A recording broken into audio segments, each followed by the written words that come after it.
Pursuant to Section 84-1411 of the Nebraska statute, notice of this meeting was given on August 29, 2014. The meeting will convene at 6:34 p.m. and visitors may obtain a request to be heard form from staff for any presentation they may have for the meeting.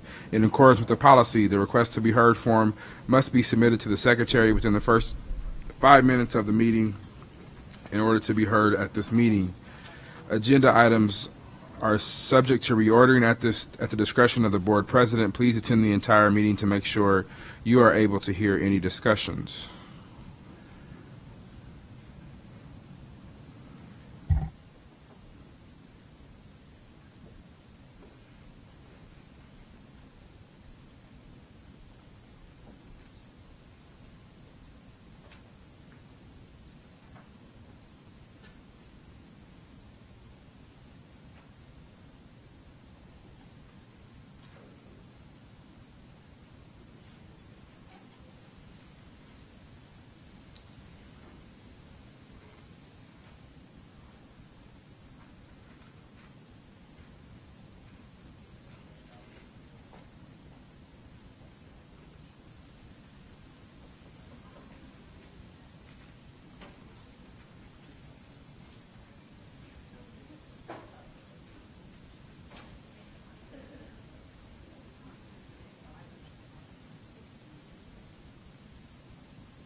Pursuant to Section 84-1411 of the Nebraska statutes, the next regular meeting of the Board of Education of Douglas County School District 0001 and the Board of Educational Service Unit Number 19 will be held Monday, September 15th at 6:30 p.m. in the Board Meeting Room at the Teacher Administration Center, 3215 Cumming Street. The agenda will be kept current and available for public inspection in the Office of the Secretary of the Board of Education at the Administration Building during working hours.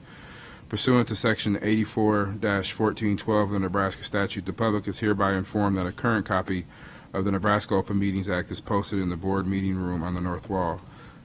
Please stand and join us for the Pledge of Allegiance led by Troop 558. You guys want to come right in front.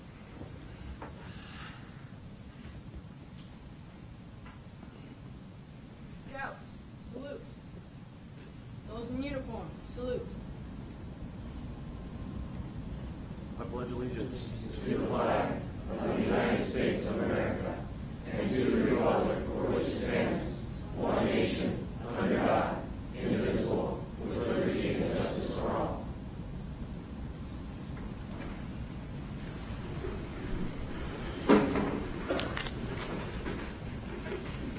Thank you. Roll call, please. Fay. Here. Gadding. Here. America. Present. Scanlon. Present. Snow. Here. Underwood. Here. Vargas. Present. Wayne. Present. Williams. Present. 9 present.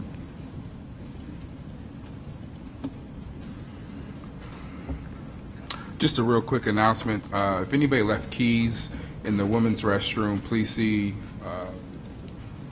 staff by the front door, and you'll have to be able to identify the keys in order to take them. Moving on to school spotlight. Mr. Andrews.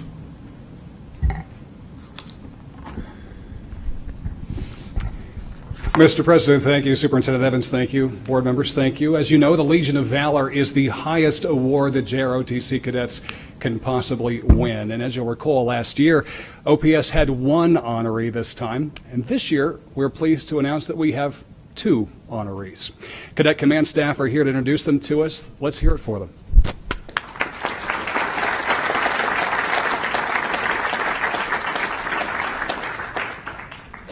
Oh, good evening, Mr. Wayne, Mr. Evans, members of the board. Thank you for letting us conduct this great ceremony here. I know it's a privilege for me to be able to do this, and it's a privilege for the kids to be recognized by the board. This evening, we have two outstanding cadets who are going to be given this award. It's really quite something. It's based on academic excellence. It's also based on leadership potential, community, school, and national involvement. So quite a few things involved. The award is authorized at a level of 1 for every 4,000 cadets, and there are many cadets throughout the world.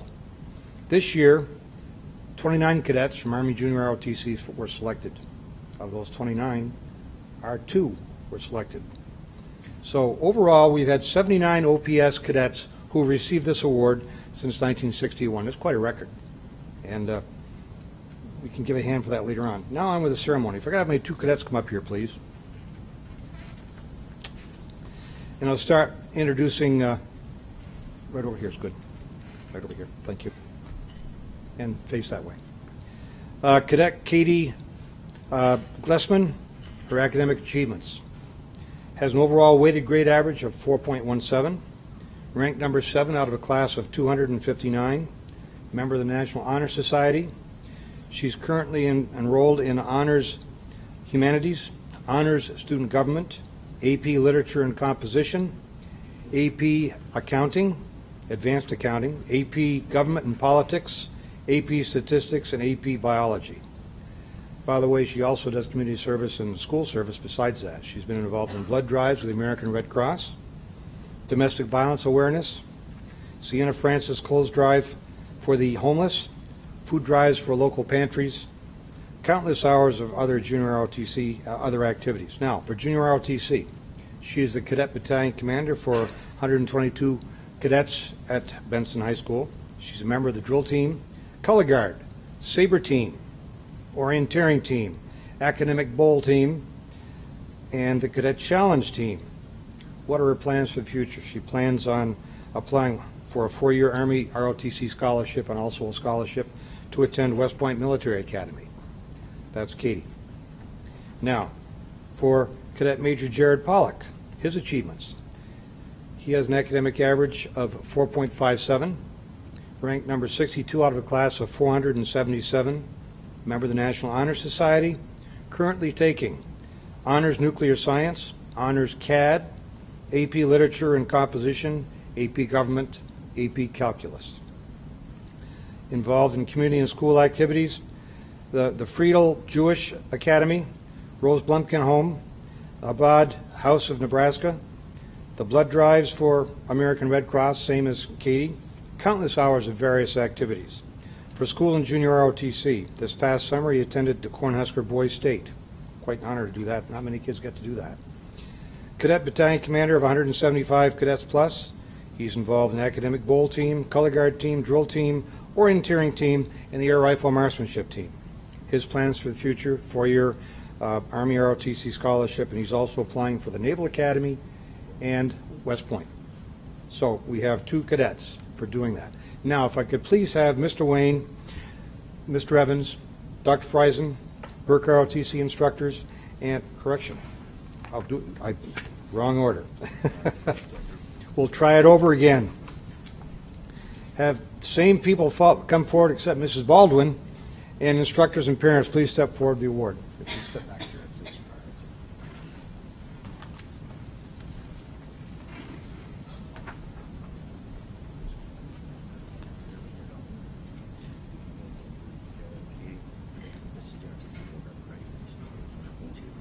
And sir, you had mentioned she just completed basic training. That's right. She did just finish basic training. Where? Fort Sill, Oklahoma. Fort Sill, Oklahoma. A hot time, I'm sure. Fort Sill is a hot place, yes. Now, if I may read the order. Legion of Valor, United States of America Incorporated. To all those who see these presents, greetings. This is to certify that Katie M. Glessman has been awarded the Legion of Valor Bronze Cross for outstanding achievement in the Reserve Officer Training Corps program. Given under my hand, the City of Washington, D.C., first day of August 2014, Director of Awards.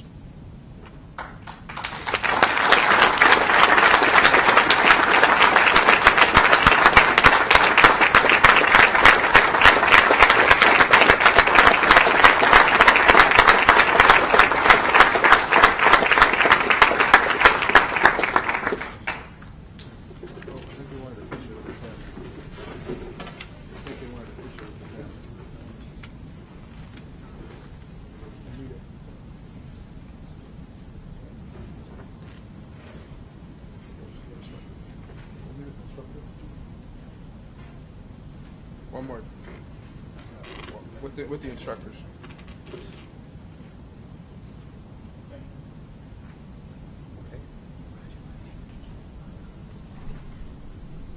Katie, congratulations. Go ahead and step back. Sheriff, if you step up, please. And if I could have the same two outstanding leaders of the community, plus Dr. Friesen and the ROTC instructors and parents. Please step forward. Okay. Legion of Valor of the United States of America. To all those who see these presents, greetings. This is to certify that Jared M. Pollock has been awarded Legion of Valor Bronze Cross for outstanding achievement in the Reserve Officer Training Corps. Given under my hand, the City of Washington, D.C., first day of August 2014, Director of Awards. Congratulations.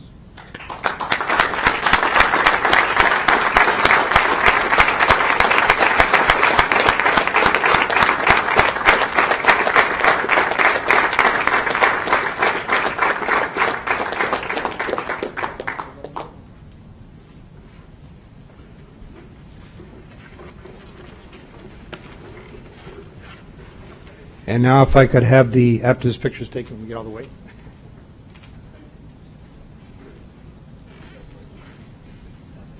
If I could have all the instructors, the awardees, Mr. Evans, and don't walk away.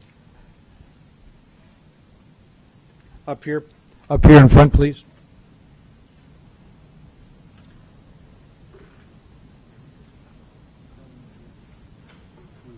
No. They're the ones who got it. 10-4. Very good. Scooch in just a tad for me, please. Perfect. Thank you much. Sign it a little bit. Yourself. There we go. Perfect. Thank you, sir. 2 and 3. One more.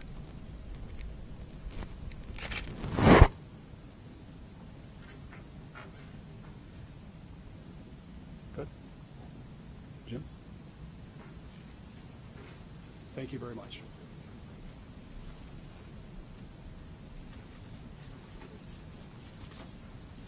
Again, thank you very much for allowing us to pass out these prestigious awards, and thank you again.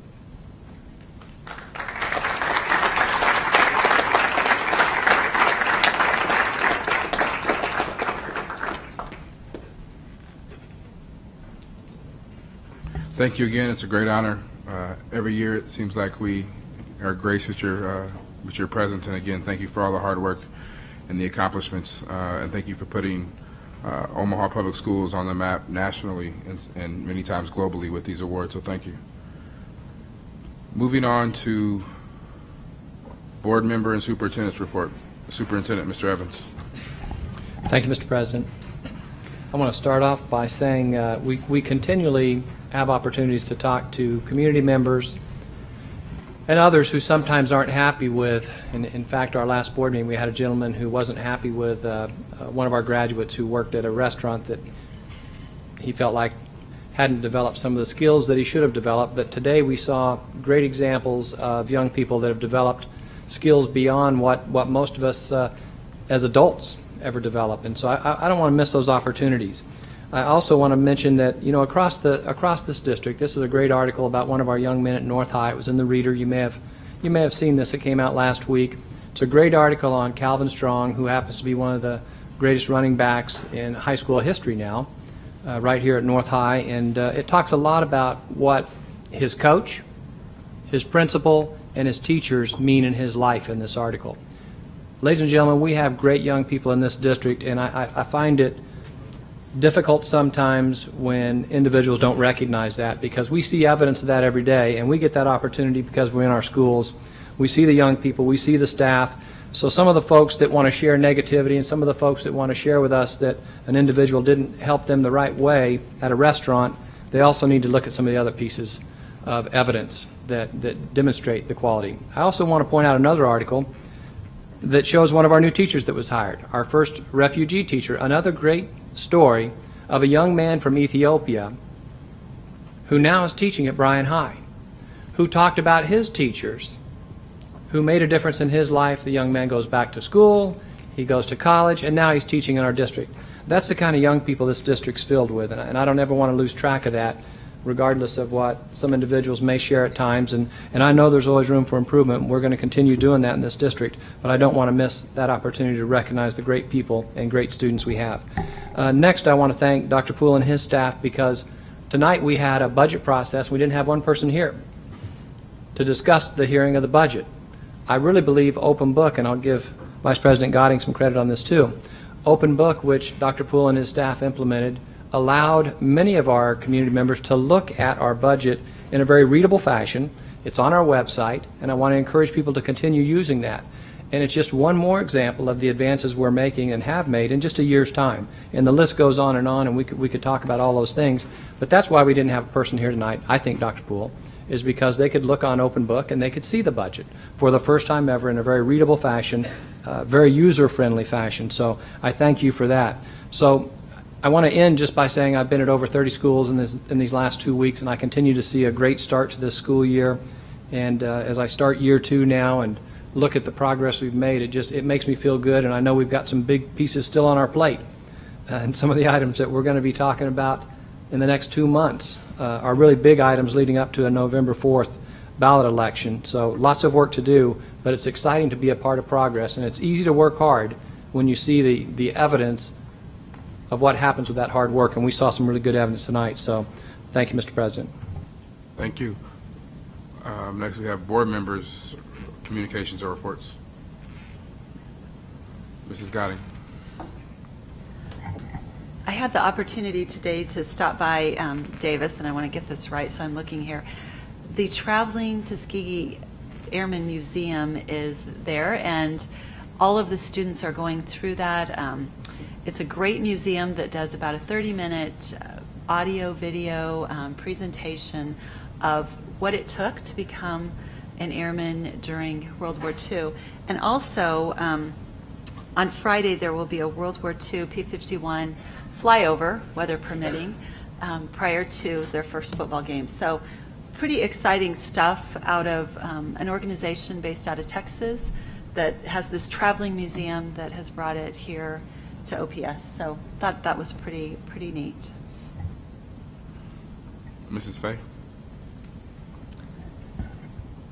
I want to recognize two things that happened since our last board meeting. One was Dundee Day. I know after Benson Day, I acknowledged Benson High School and how it was well represented at Benson Day. So Dundee Day was a week and a half ago, and the district was well represented at Dundee Day from booths from Central High School and Dundee Elementary School and Harrison Elementary School to the parade, which had the Central High School band and Pom Squad marching in it, as well as Washington Elementary, Harrison, and I'm sure Dundee was marching in it too, but I can't remember everything. And then there was a 5K before that, which Mr. Vargas and I participated in, as well as the Lewis and Clark cross-country team had a good representation there. So OPS was all over Dundee Day, and it was really fun to see that they were just a big part of that whole community event. It's such a fun event.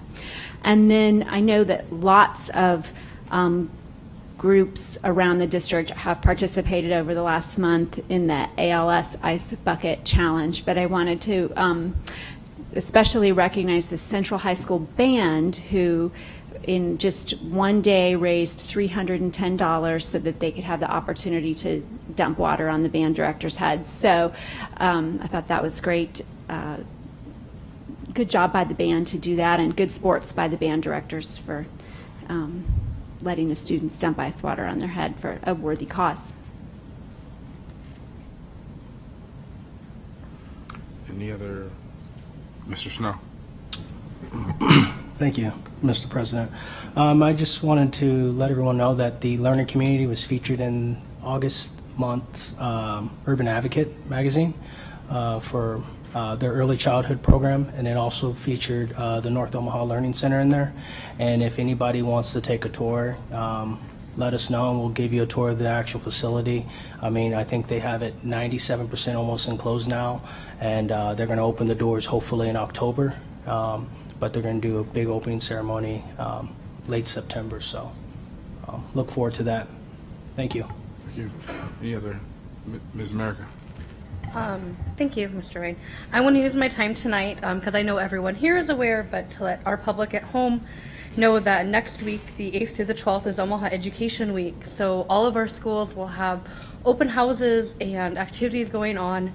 And to, again, encourage you, if you haven't been to your local school to see what's going on, to go get in the buildings, take a tour, and see the wonderful things that are happening in our buildings every day. Thank you. Any other? Mr. Vargas, followed by Mr. Snow. Thank you very much. Just wanted to make an announcement. So Castlear Elementary is going to have a carnival this Friday, and I'm participating as a contestant in one of their dunk contests to raise money for the come on down. And so hopefully I get to see more people there. It's a great event, and Ms. Vargas, Principal Vargas, is a key leader in making this happen. It's been very successful year after year. Mr. Snow. Thank you so much. I apologize again. I was trying to remember the name of this program, and I didn't want to slaughter it.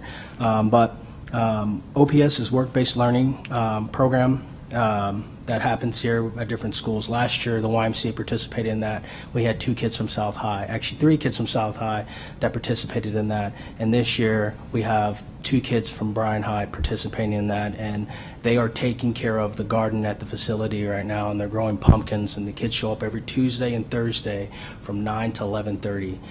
So it's really interesting that these kids are actually coming in. They have volunteer name tags, work shirts. They're treated like staff. They're clocking in like staff, and having that work experience that they can put on their resume, which every kid needs, especially in today's world.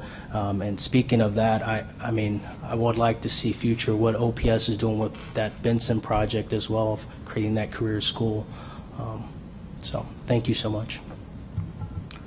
We will follow up with that. Ms. Williams. I just have a couple short things, but I wanted to thank the public just one more time. I've really noticed even social media how our public is very engaged in what we're doing, and we've got past the bond. We voted and we're moving on, and it's nice to see that the public is engaged in what we're doing. They're curious to see about what's coming next, and they're on top of it. So I just wanted to send the thank you out to our community, because I think it's important to know that they're engaged, involved. They're following what we're doing. They're actually very concerned, and they're ready for more input. So I wanted to say that first. I've been visiting quite a few schools. I happened to be at Lewis and Clark today and stopped in Ms. Sturba's office, and it's just such a great opportunity to hear such positive comments from our principals, and so I just wanted to thank you for your leadership. Every school that I've been in has had some really great things to say about where we're going, and we're fighting for them, and so to the fellow board members as well, I know that they're really happy with the work that we're doing, so I wanted to express that. And finally, this is September, so a lot of the nonprofits are looking for mentors, so I just wanted to plug mentoring. There's great nonprofits, the Y and Partnership for Kids and Teammates, and I mean there's a lot, but I think it's important to see. I was at a mentoring meeting today with students, and we just need some more great folks to come out. I'm willing to work with these kids. They're smart, they're amazing kids. They're talking about what they want to be when they grow up, and it's stuff I can't even pronounce some of the medical stuff, but I was just floored, and so I just wanted to put that out there that if you're interested in mentoring at all, please contact MMP or any of the other organizations that help mentor students. It's a worthwhile cause, and majority of those kids are OPS kids, and so we want that extra push externally as well. Thank you. Thank you. Any other? All right, seeing none, we'll move to public comment. Do we have any public comment, Mr. Ray? No, sir.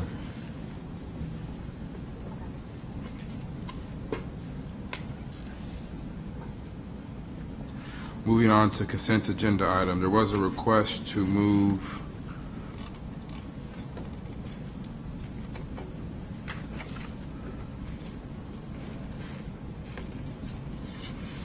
why do I not see it? H14.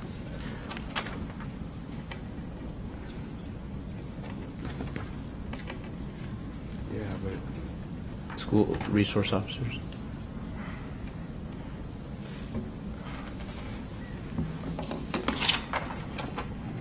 one second. It's not on the paper copy. That's what I was afraid Yep. of.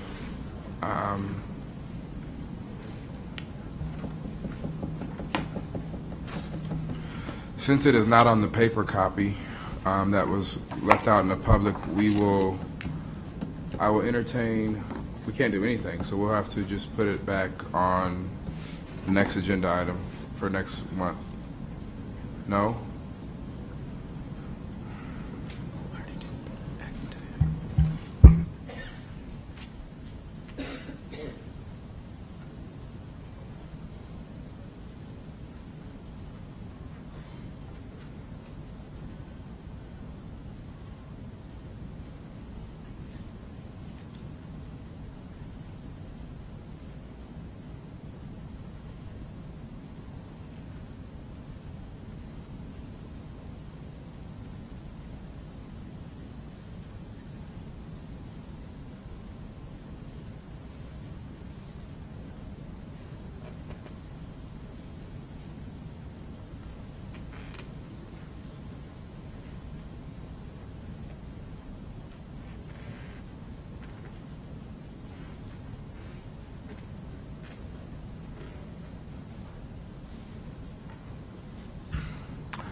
There's a request to move H14 off to action item. H14 is not listed on your on your paper copy. However, it was posted on the internet copy. And since we're moving H14 to an action item under I2B, there will be discussion, plenty of discussion on it, and we will deal with it there accordingly. Is there anything else that needs to be moved? I do want to make a note for correction for the record. It'll be I2B for action item. And so everybody's clear. H5, report C, says 2 of 2. It is a one-page document. As you'll see, there's only one thing listed on there. That was a typo, but it is only a one-page document.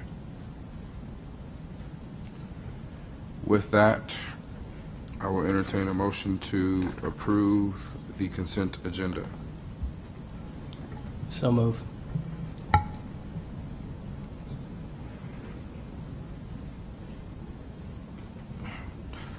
No, you don't. For consent, any board member can pull something off of consent to move it to a discussion item. So that doesn't need a motion. However, there is a motion on the floor to approve the consent agenda item by Mr. Snow. Is there a second? Second.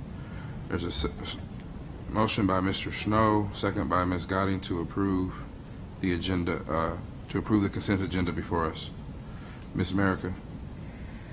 I will be abstaining from item H5. Thanks. Thank you. Any other abstentions? Hearing none, roll call. Godding. Aye. America. Aye. Scanlon. Aye. Snow. Aye. Underwood. Aye. Vargas. Aye. Wayne. Aye. Williams. Aye. Faye. Aye. 9-9. Motion carries. Moving to information item 1A, I-1A, stat process. Mr. Gotti.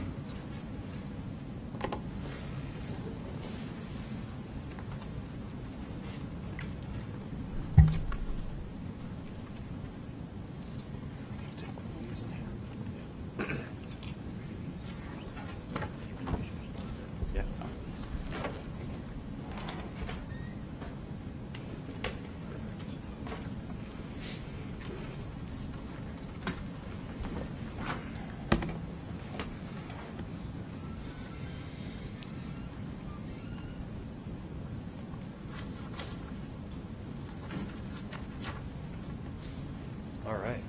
Good evening, everyone.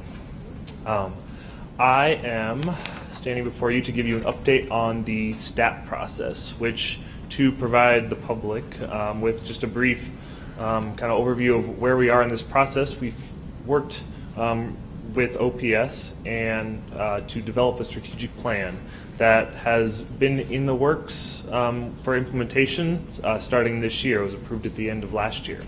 So as a part of the update, I'm going to update you on the STAT process, which is a performance management process that we're working with the district to utilize to monitor the implementation of the STAT process, and then, the strategic plan, and then also the work group process, which is another component of the implementation that OPS has undertaken. So the STAT process as a review, and I know that I've stood before you a couple times and gone over this, so I don't want to get too in-depth, but I do want to give you a brief refresher of the information so that you're familiar with the process. So basically, STAT is UPD's model for performance management. So the goal here is that we want to methodically and routinely monitor the connection between the work that we're doing and the goals that we want to accomplish. And we do that through a regular set of meetings that use short cycle metrics to that are directly related to our end outcomes. Our end outcomes are pieces that we can only measure generally once a year, like graduation rate or state test performance. And so by choosing key metrics that we can look at along the way and use to adjust course, we can then we can have confidence we will impact our end outcomes as long as we chose the right smaller metrics along the way. And this process really, the most important part of it is the collaboration and the collective problem solving aspect of it. It really is a process where we work together. If we knew all the answers, then we wouldn't be standing right here and we wouldn't be together working on these solutions. So it's to try new things to figure out what we need to do to be successful and monitor our progress. And so this is a cycle that goes through every month, and we have completed 1 month of the cycle with the Omaha Public Schools. And so we start with setting goals in a theory of action, and we will go over what an example theory of action looks like in just a minute. And as a part of that, we're creating metrics that I just spoke of that really reflect what we are striving to accomplish. As a part of this cyclical part of it, we verify the metrics every time to make sure that they are indeed the metrics that we believe are giving us the indication of success that we need. And then we collect data every month so we have as relevant and recent data as possible, analyze that data, and we do a pre-session briefing. Now currently we are facilitating all of that as part of the training or the implementation process of this performance management piece, but eventually towards the end of this implementation, OPS will take on those pieces internally to prepare themselves for this performance management session. The pre-session briefing is held with both the people who are doing the work, the implementation team, and then also the panel, which is in this case the Executive Council, who are collaborating with the implementation teams to do this work. And we talk about what the sessions will contain so that the sessions are not a surprise to either party and that the data is clear and transparent. And then we begin in an actual stat session, which lasts approximately an hour long, depending on the amount of information that's needed. And we have a performance improvement dialogue, which is collaborative and really focused on action and improvement. We rethink our improvement hypothesis based on the data to see if we need to adjust course. And then we set action items so that we know exactly what we need to do for both the Executive Council, the panel, and the implementation team, which is the StatEs. And so each group and each person knows exactly the actions they need to take over the next month. And we have a post-session debrief to ensure that we're all on the same page with the process that's just happened.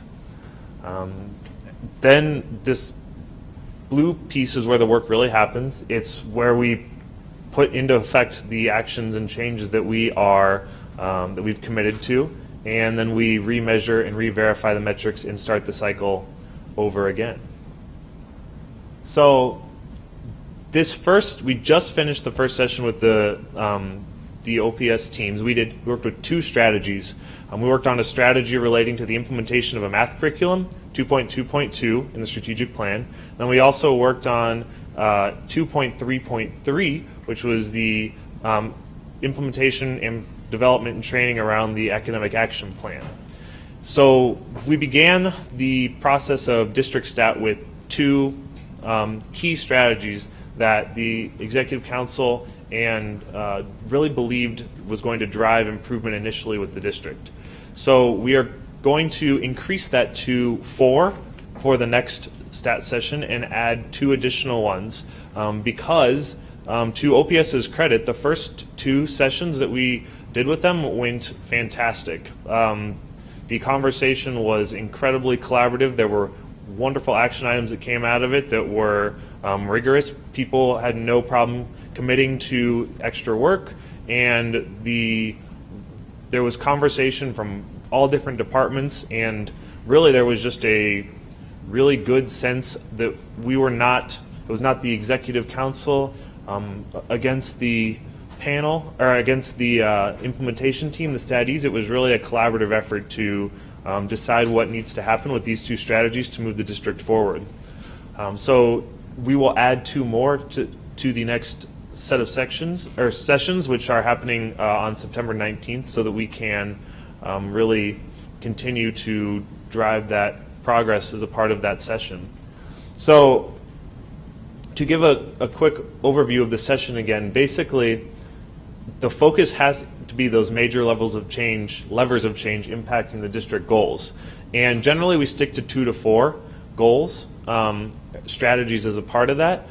Depending on the time availability, you can extend that, but we've also implemented the work group process to continue the implementation on several other strategies, which I'll get to in just a second. This is monthly, like I mentioned, because it needs to be short cycle. And again, there's clear action items. And that's the key. One of the key pieces of this is we, as a part of the session, are working with the teams to set these action items clearly up on a screen that everyone can see, so that at the end of the meeting, everyone knows exactly what they need to do. So the second piece of work that we're just starting is school stat. So I just talked about district stat, which is looking at an implementation of a specific strategy, generally with key members of the implementation team, in this case from curriculum instruction, and then members of the Executive Council. And this piece is with building principles. And we're starting that on September 23rd with the training with the principals, and then the following month we will actually start a stat session with the principals. And the differences between here is that instead of focusing on an individual strategy and working with that implementation team, we work with groups of principals. So in this case, there'll be 10 principals per session, led by the executive directors of principal support, with other executive council member support as part of the panel. and we will focus on different levers of success that really impact the schools.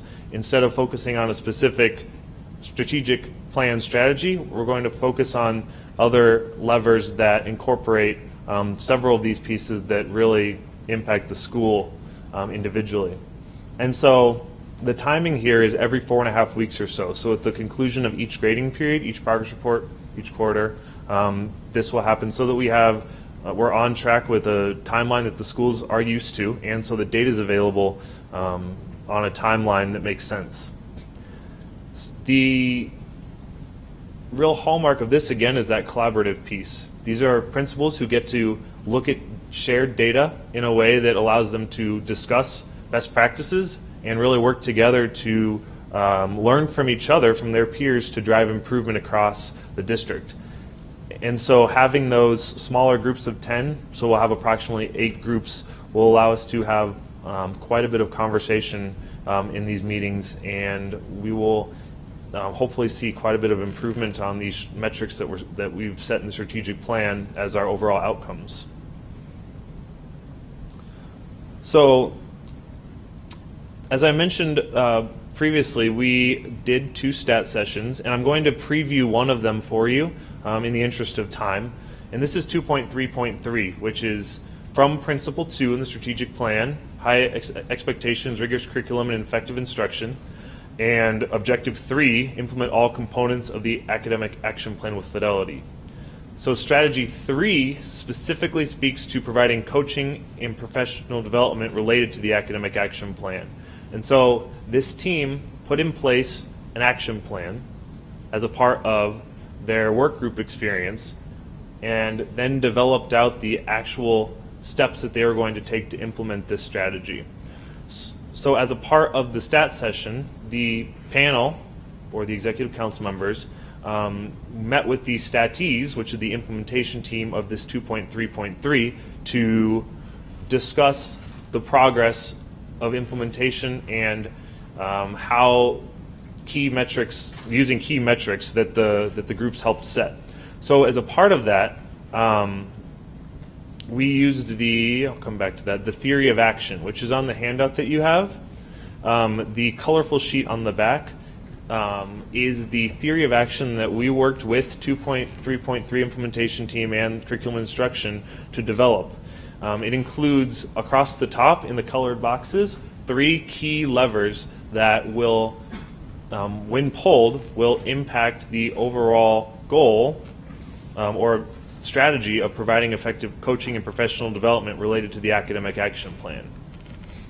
So underneath each of these levers are key metrics that, when looked at on a monthly basis, allow you to determine the success of each of the levers. So as a part of the session, the way that the memo was laid out is that each lever was essentially a section of the conversation. And we looked at visual data available for each one of those, and that focused our conversation around next steps, areas of improvement, areas that the executive council could support the work that the implementation team was doing, and next steps for both parties. As you can see, these 3 boxes that contain the levers and the metrics support smaller outcomes, and those are in the bottom left. And those are things like your performance on your benchmark acuity exams, and those feed into, we put one of the major strategic plan outcomes there on the right-hand side, the percent of students demonstrating proficiency on the NISA. So that feeds into 4 of the core subject areas, grades 3 through 11, and then also increased growth on the NISA exam as well.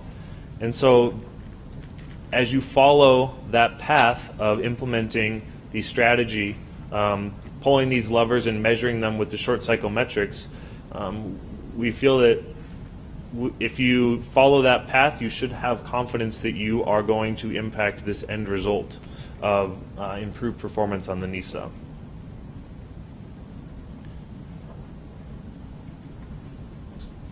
On the screen is a couple examples of key action items that came out as a part of this process. Rob took on the task of beginning the research on developing a plan for accurately tracking attendance at district-wide PD sessions. We're going to explore using computerized attendance systems for PD and using OPS badges for sign-in. One of the pieces of the stat session is sometimes an opportunity to uncover that the data that you are collecting doesn't measure exactly what you want to see, or it doesn't measure it finely enough. And so this was an opportunity for this team and for Rob to take the action item to upgrade this part of the PD process so that we could accurately determine who is coming to the sessions. And then second, develop a plan for makeup principal and instructional leadership team curriculum day PD. The 2.3.3 implementation team has already planned several PD sessions, and then they have a math and grading PD in development. So these are the action items that came out of the work that they were doing. Now, the key thing to mention here is that this is not new work that the district is doing. This is work that was happening anyway, and the important piece is that we can set clear measures against the actions that are occurring and determine with confidence whether or not we are being successful in our implementation. So through this process, we can really determine whether or not we've effectively delivered professional development that really trains teachers on the academic action plan. We will have numbers to prove that throughout this year. So it's important to note that, because there is a lot of great work going on in the district and a lot of things that are working successfully, and by us putting them through a process similar as this, we can identify with confidence where we need to focus our resources based on measures that we believe indicate success. So there are a lot of other strategies in the strategic plan, and we can't stat all of them because stat takes some time. It's a little bit of an intensive process, and there's a lot of people involved. So the work groups are doing a lot of the work outside of the stat sessions. There are 4 work groups. Culture, Climate, Family Engagement is working on the transition of student and family services, support for non-native English speakers, and promoting the online parent portal. The Increased Student Learning Work Group, number 2, is working on the coaching and PD for the academic action plan. So they're one of the strategies that's being statted.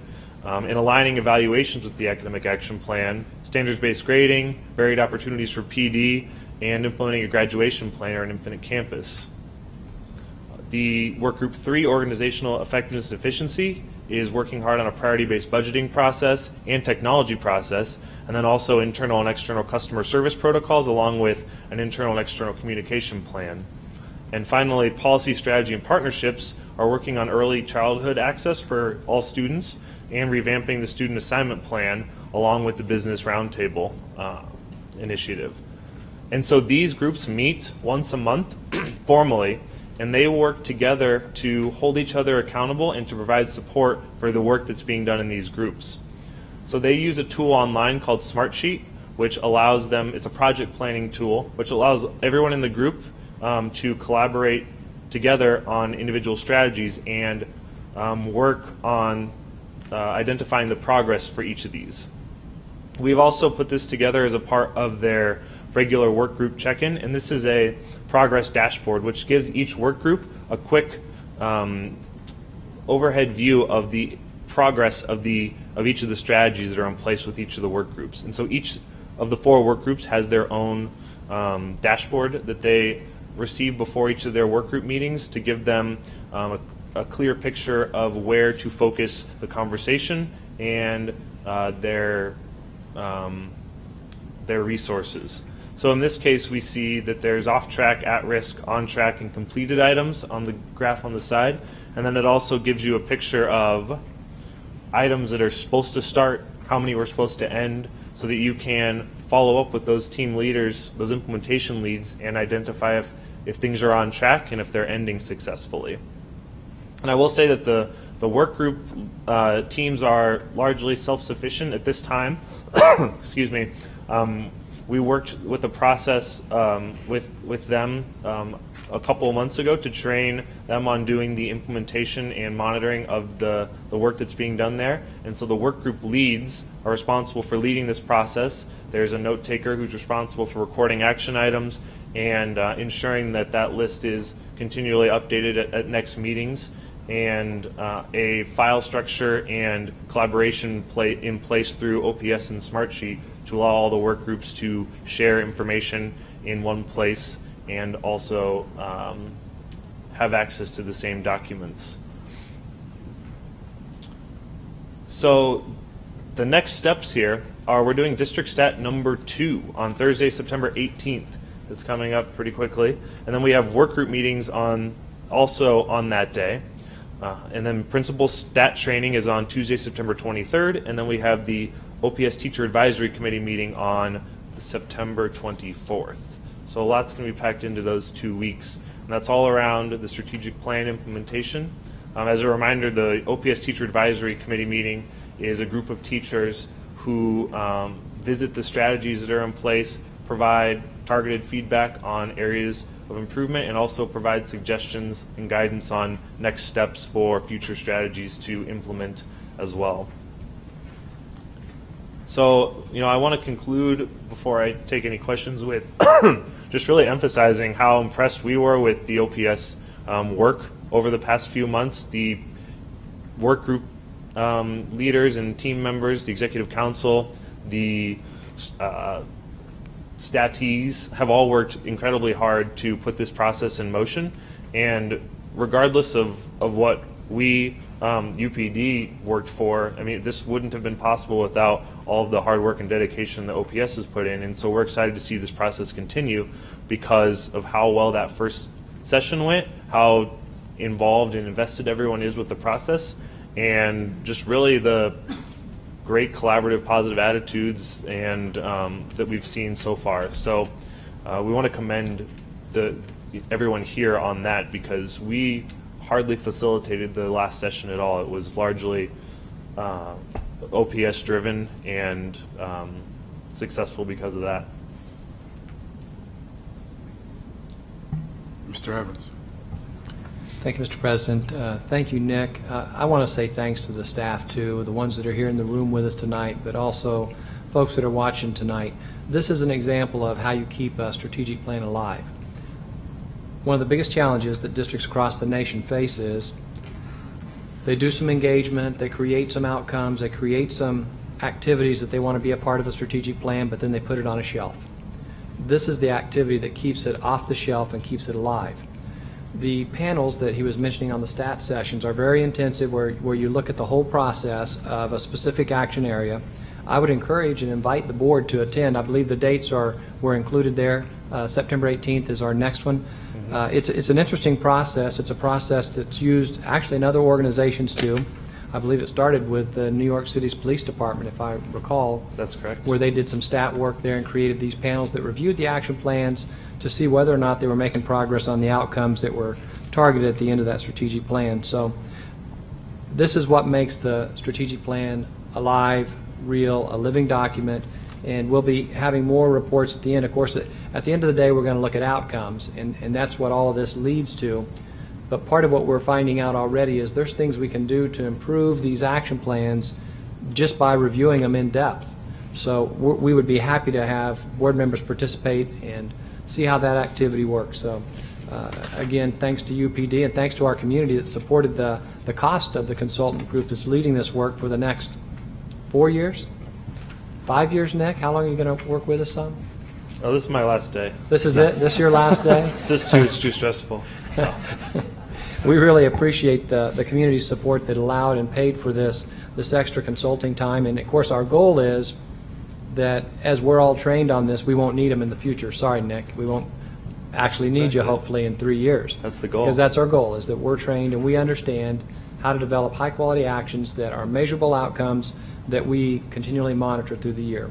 So thank you for your help, and thank you to the staff that's supporting this, and thanks to the board that supported the strategic plan. That in the midst of everything we're working on today, sometimes it's like that work's kind of on the shelf, but it really isn't. We're still working on it, we're still moving forward, and we'd be more than happy to share more if the board's interested. Thanks, Nick. Thank you. Any other comments? Mr. Scanlon. I just had a question. On some of the work group structures, you've got number one, culture, climate, and family engagement. Are they tasked with coming up with strategies to reduce truancy? So I would need to review the specific action plans that they have put into place. I don't believe that one is currently directly related to reducing truancy, but the strategies that they're working on are related to family engagement around both creating a positive, welcoming culture for families and then also around communication structure in place. And so both of those things indirectly will definitely impact truancy rates. But in terms of specific strategies, that's not currently one of the prioritized strategies, I believe. And another question I had for the number 4 with policy, strategy, and partnerships. Is there any strategies in order to coordinate all the generous philanthropists that give and programs that give to OPS through grants? And is there any strategy in order to coordinate that so everybody kind of knows what different charities are giving grants and money? Yes, that is one of the strategies in the strategic plan. It's not currently one of the prioritized focus strategies, which doesn't mean that that work's not taking place. As a part of the implementation process, in order to focus the work that OPS is doing with realistically limited resources and a 5-year plan, we had to start somewhere. And so that piece isn't on the priority list for this year, but that doesn't mean that it's not something that isn't in the works, and it also is definitely on the radar for more focused implementation. Thank you.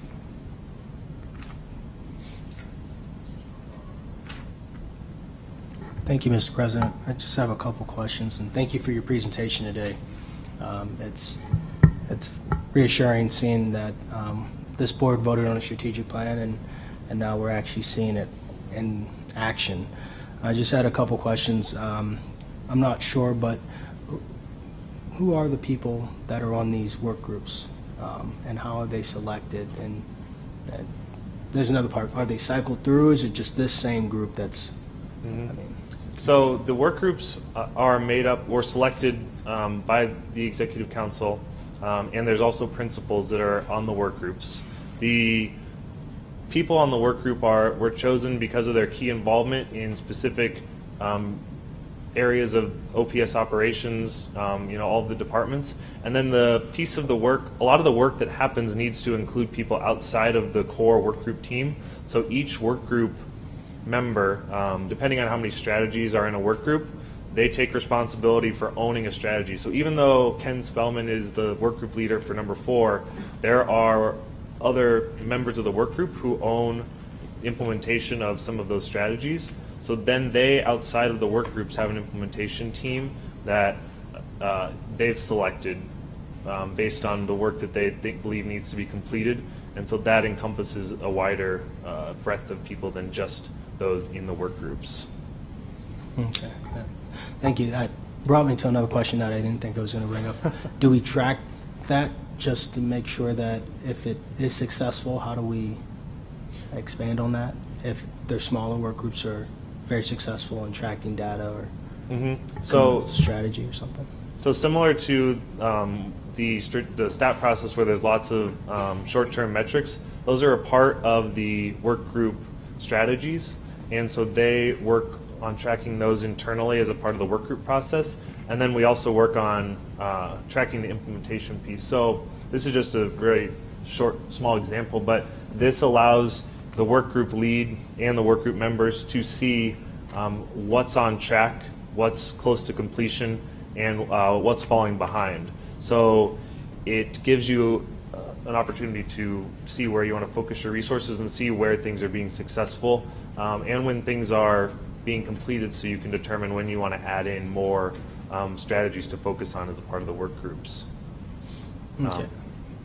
Thank you. And I have one last question. I'm sorry. Sure.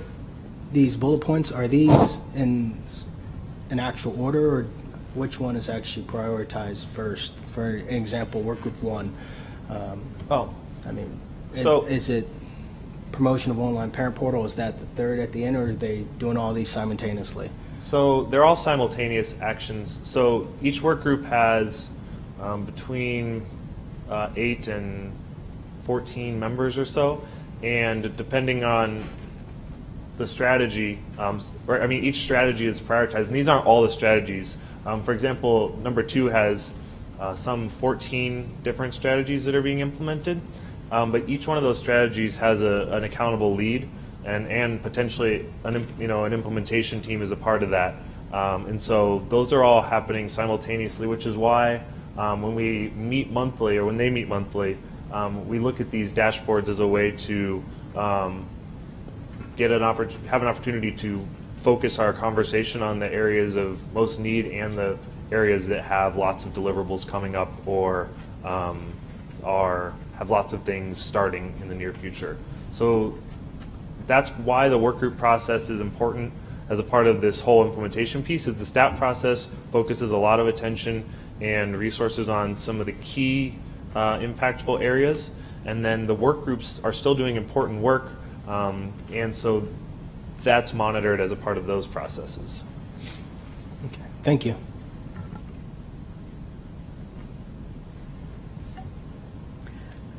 It's good to see you again. Thank you for the presentation. Following up on Mark's question and the work groups, is there ever an opportunity for those leads or anyone within the work group to go outside of, it sounded to me like the work groups are made up of staff, so to go outside of the district for input, or for example, back to the one that Mark was just talking about, culture, climate, and family engagement, and one of the priorities is promote an online parent portal. The board recently had some feedback from the community, addressed to us through our email, from a parent who was having some concerns and some difficulty with the parent portal.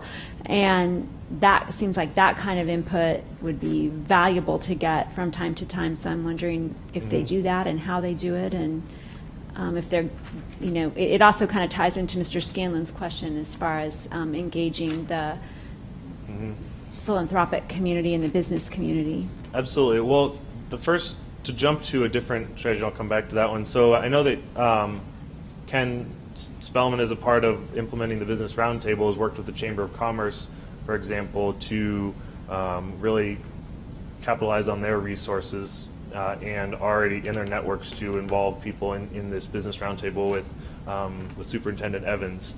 And that's one example of going outside of it. Several of the groups have incorporated surveys, community and parent surveys that they're working with the research division on, getting out to solicit feedback outside of just district and school level. And then I know that there's also I know that Todd has worked with several outside people as well as part of developing the communications plan. And so it's really a case-by-case basis with involving people that are valuable outside the community. I know we could definitely do more of that. And so, the outside help is always welcomed. But at the moment, it's largely through the surveying and then some focus groups as well. I know that with the student assignment plan that they put together quite a few outside focus groups as a part of working through their strategy implementation, for example. So. That's all really good. Thank you. And I would encourage those work groups to continue to reach outside of their, sometimes you can look at something so long that, you can't see the forest for the trees. And so it's always good to have an outside perspective. And I would encourage them to think beyond the focus group or the input, and really listen to suggestions and ideas and that some people in the community could have that have fresh eyes on things. I have one other question, mainly just because in a lot of this presentation, which has been great and thorough, it speaks in sort of abstract ideas over the whole stat process. And so Sure. I was just wondering, since you've gone through a month of the district stat process, if you could just give me a general example of what an action item would be that you have sent Okay. back. So I included a couple in here. So for example, one of the areas that we identified using the data that we had available was that there was lower teacher attendance at, I think it was at the middle school, at the professional development session at curriculum day, than was desired. So this is important work that furthers the implementation of the action plan. So this group was tasked with bringing back a concrete plan of how they were going to work to make up these PD or these professional development sessions with the people who missed them, and put into place a plan to do this on a reoccurring basis after each of the sessions as well. So there were several pieces that came out of that. One was just developing a plan right away to do the make professional development available for the session that had just occurred around grading, academic action plan, and math. And then the second one was to engage in some research around what are some online professional development opportunities to engage different types of learners. And then the third one was around principal involvement, which was to develop or research developing instructional leader, principal focused professional development to increase their engagement and buy-in in the sessions, so that they have pieces that are directly related to their work. So those are three pieces that are at the next session that will bring both the research and or the plan, depending on the session, and then the panel will work. We'll use the action items that were set to ensure that everything was completed, or on track at the next session. Thank you. Sure. Mr. Evans. Just to kind of build on that a little bit, because those are great questions. If you go back to that slide on number 4, kind of part of those questions, that business roundtable, someone mentioned something, I think it was Mr. Snow, on the makeup of the work group, and you mentioned it actually is bigger than that. You have a key work group, but it can expand much larger than that. And I'll use the business roundtable for an example. Mr. Spellman might be in charge of that, but obviously we need a lot of input from business leaders, because we're looking at potentially, if a bond issue passes, if and when a bond issue passes, we know we've got a career tech opportunity potentially at Benson High. We don't know exactly what it is.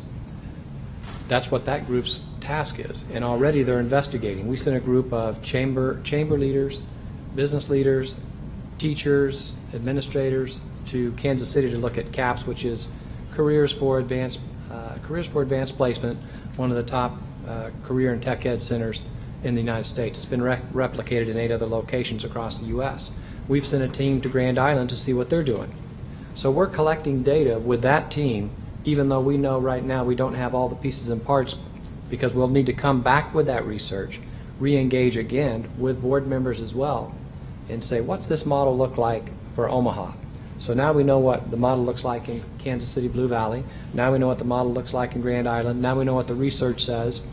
What does our business need, and what do our business and community leaders want from us? And that's where that process is headed, which was a question earlier today too, and a great question. We want to develop that in unison with the community, with the board, with the teachers, with the research, but that starts with that business roundtable and starts as an action plan of, so where are we at today? We're at the research phase. So the work group is small, but it's expanded already to be much more inclusive on that particular item. So each item develops differently because each action area is distinctly different. You gave an example of providing professional development for instructional strategies. Well, that's a whole different kind of action plan needed for a whole different kind of strategy than this strategy. So it's very interesting to see how they all develop, and we're happy to provide whatever detail the board would like. We've got a lot of information on this. Staff has written a lot. And that's what we analyze to see, is it working, is it not working? If it's not, what can we add on to it, which is really what you provided on those samples was, here's a couple of things we think we need to work on because we're not reaching everybody. We've got one group that's not been able to attend for one reason or another. What are we going to do to change that? So we're addressing those pieces with the STAT process to make sure if we said we were going to do this, are we doing it with fidelity? If we're not, what are the obstacles that's stopping it? So I don't know if that answers it or not. It's a varying piece depending on which action item we're looking at within the strategic plan. The other piece you didn't mention, although it was in your slide, is we do have a teacher advisory group too that also meets. I believe they're meeting this month, and that body looks at the work, spends an evening going through all the work and getting an overview, and we ask them for input too. So, and that was something I think that came from the board table and from OEA last year. So another opportunity for some external to administrator leadership and even community leadership. So multiple things, but the more we can involve others, the better off we're going to be, and the more we can have those opinions shared with us, I think the better off we are. So great questions. Thanks. Thank you for those. Ms. Williams. I guess I just have a question because we were talking about we're looking at number 4, revamped student assignment plan. We're also talking about the Benson Career Tech Ed program.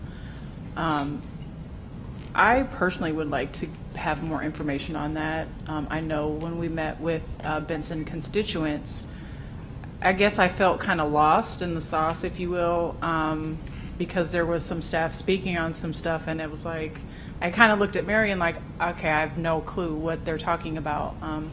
And so I would really like to be involved in that. I mean, at least so that we can, we're saying we want public input. And so I think if we can get in, or if, I'm willing to try to figure out extra time to be a part of that, because that's one of the next big things that's coming. And so I think it would be great to have one of us at least involved, or 2 of us partially, or I don't know what that looks like, but I guess I just was kind of startled. So to hear that research is going on, and it's fabulous, but it would be nice to have some of that, even if the information can just get thrown our way. I'd appreciate that. Thank you. Ms. Underwood. That actually kind of fits with where I was going with my question. It seems like a lot of the board committees, some of whom have met and have not met yet, sort of fit within these work groups. So I'm curious to know what the plan is for that structure. Like, is it just updates from the work groups that go through the board committees, or what does that look like? So each work group has an associated executive council member who does sit in this room with all of you, and so the ideal communication structure would be through the executive council members that are a part of those, communicating the work that's being done there with all of you as well, especially as it relates directly to the work that they know is happening in the board committee meetings. You want to expand on that? Thank you. Let me see if I can give an example. Priority-based budgeting, Dennis has worked through some of that. I know he's had board involvement. I know from Vice President Gotting and from other board members, and he would be responsible for reporting out on what happened. A student assignment plan would be Mr. Ray. He'd be responsible for taking what work the board's doing on that to the work team and say, here's the progress report of that committee. Another question. I was really glad to see internal and external communication plan on there.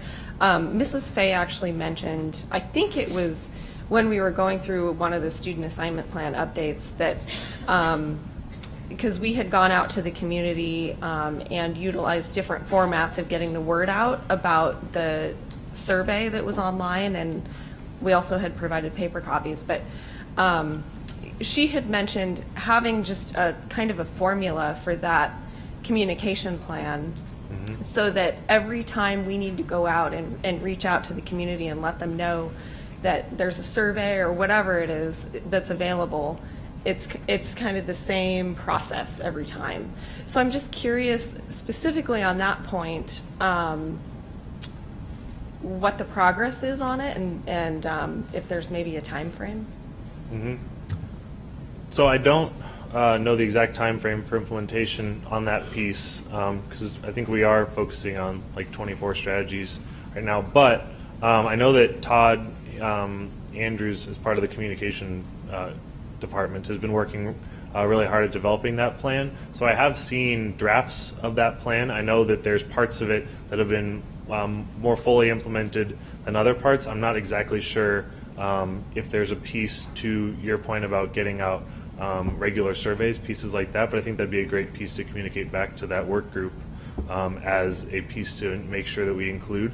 But I do know that, and I don't have the stats here, but I know that Todd's actually been collecting quite a bit of data to support several of the initiatives that they put into place around positive external communication, for example, and just to name one as an example. But I'll definitely take that back. Maybe I can build just a little bit, and I won't call Todd up here, but we do have data on what we've done so far and the things we're looking at for tomorrow. There are software pieces, for example, that we're also looking at. So we can show evidence of what we've done to try to improve the positive communications. We can also show evidence of what we've done to revamp websites and revamp other communication links. But the longer term picture is there's some other tools that I think we need to look at. There's a tool called Let's Talk that Todd's done some research on. He went to the Council of Great City Schools as part of this work team. He went to the communications meeting tasked with that item. How do we improve that for our district? What are other districts across the United States doing? How are they creating more engagement opportunities? And so one of the items he looked at was this software product called Let's Talk, which, to give you an example of that particular tool, it's to me a repository where everything that comes in, all electronic information, it goes into one source that then has the ability to redistribute that information as well as archive it. So to me it's kind of a mind mixer on steroids. You're all familiar with mind mixers and how this works. This is a more inclusive tool. And so it's taken that kind of a tool but making it more inclusive. So Todd's done some research on that. Rob and I have done some research on it. I think it's a pretty promising tool. We're not quite ready to come to with any proposals, but we know we need to do some work in that area. But Todd does have a whole list of other things that we could send out to the board just to let him know what the group has been doing so far. I see him shaking his head back there. So that's great questions, though. You know, those are huge issues for every large organization on how you improve internal, external communications. Any other questions? Mr. Scanlon. Just in hearing a lot of the board members' concerns, I think we need to come up with a way to routinely update board members and also the public with, I know there's a lot of different strategies being developed, but I think we need to figure out how to communicate that to board members and to the public as they're progressing, and they might not be set in stone at that time, but it's nice to hear the progress that's being made. So if we could somehow set that up, I would appreciate it. We'll start those conversations. Mr. Snow. Thank you, Mr. President. Following up with Mr. Scanlon's suggestion, I know we have some other committee groups, board committee groups, that are probably not meeting, but if we could kind of get them in the loop with this, because it seems like, I think you mentioned the Student Assignment Plan Committee, but I think there might be some other committees that aren't meeting that there's already work groups for, and it's best to kind of get these committees going now so we don't create the committee and it's like, well, we already created the plan 2 months ago. It's like, well, why didn't we start the committee then? So just a suggestion. Thank you. Any other comments? Thank you for your time. All right, thank you very much, everyone. Nice to see you all again, too. Moving to the Nebraska State Accountability Results 2013-2014, Raising Achievement District-wide. Mr. Evans.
We'll take a 3-minute recess and start at 7:55.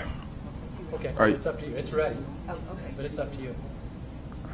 We'll take a 3-minute recess. It starts at Mr. Snow has got 7:55. cookies for our citizenship badge, Boy Scouts, so. By the way, We'll they should do reconvene that. at 7:55.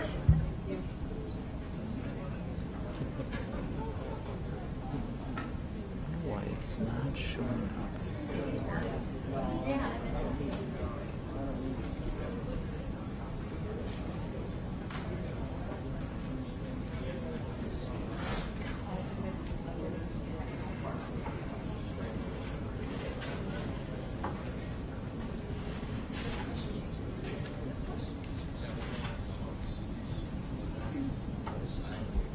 So I get it there.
Wait, you still got a hand. You can just pop it.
Let the record reflect we have called the meeting back to order at 8 o'clock. Mr. Evans.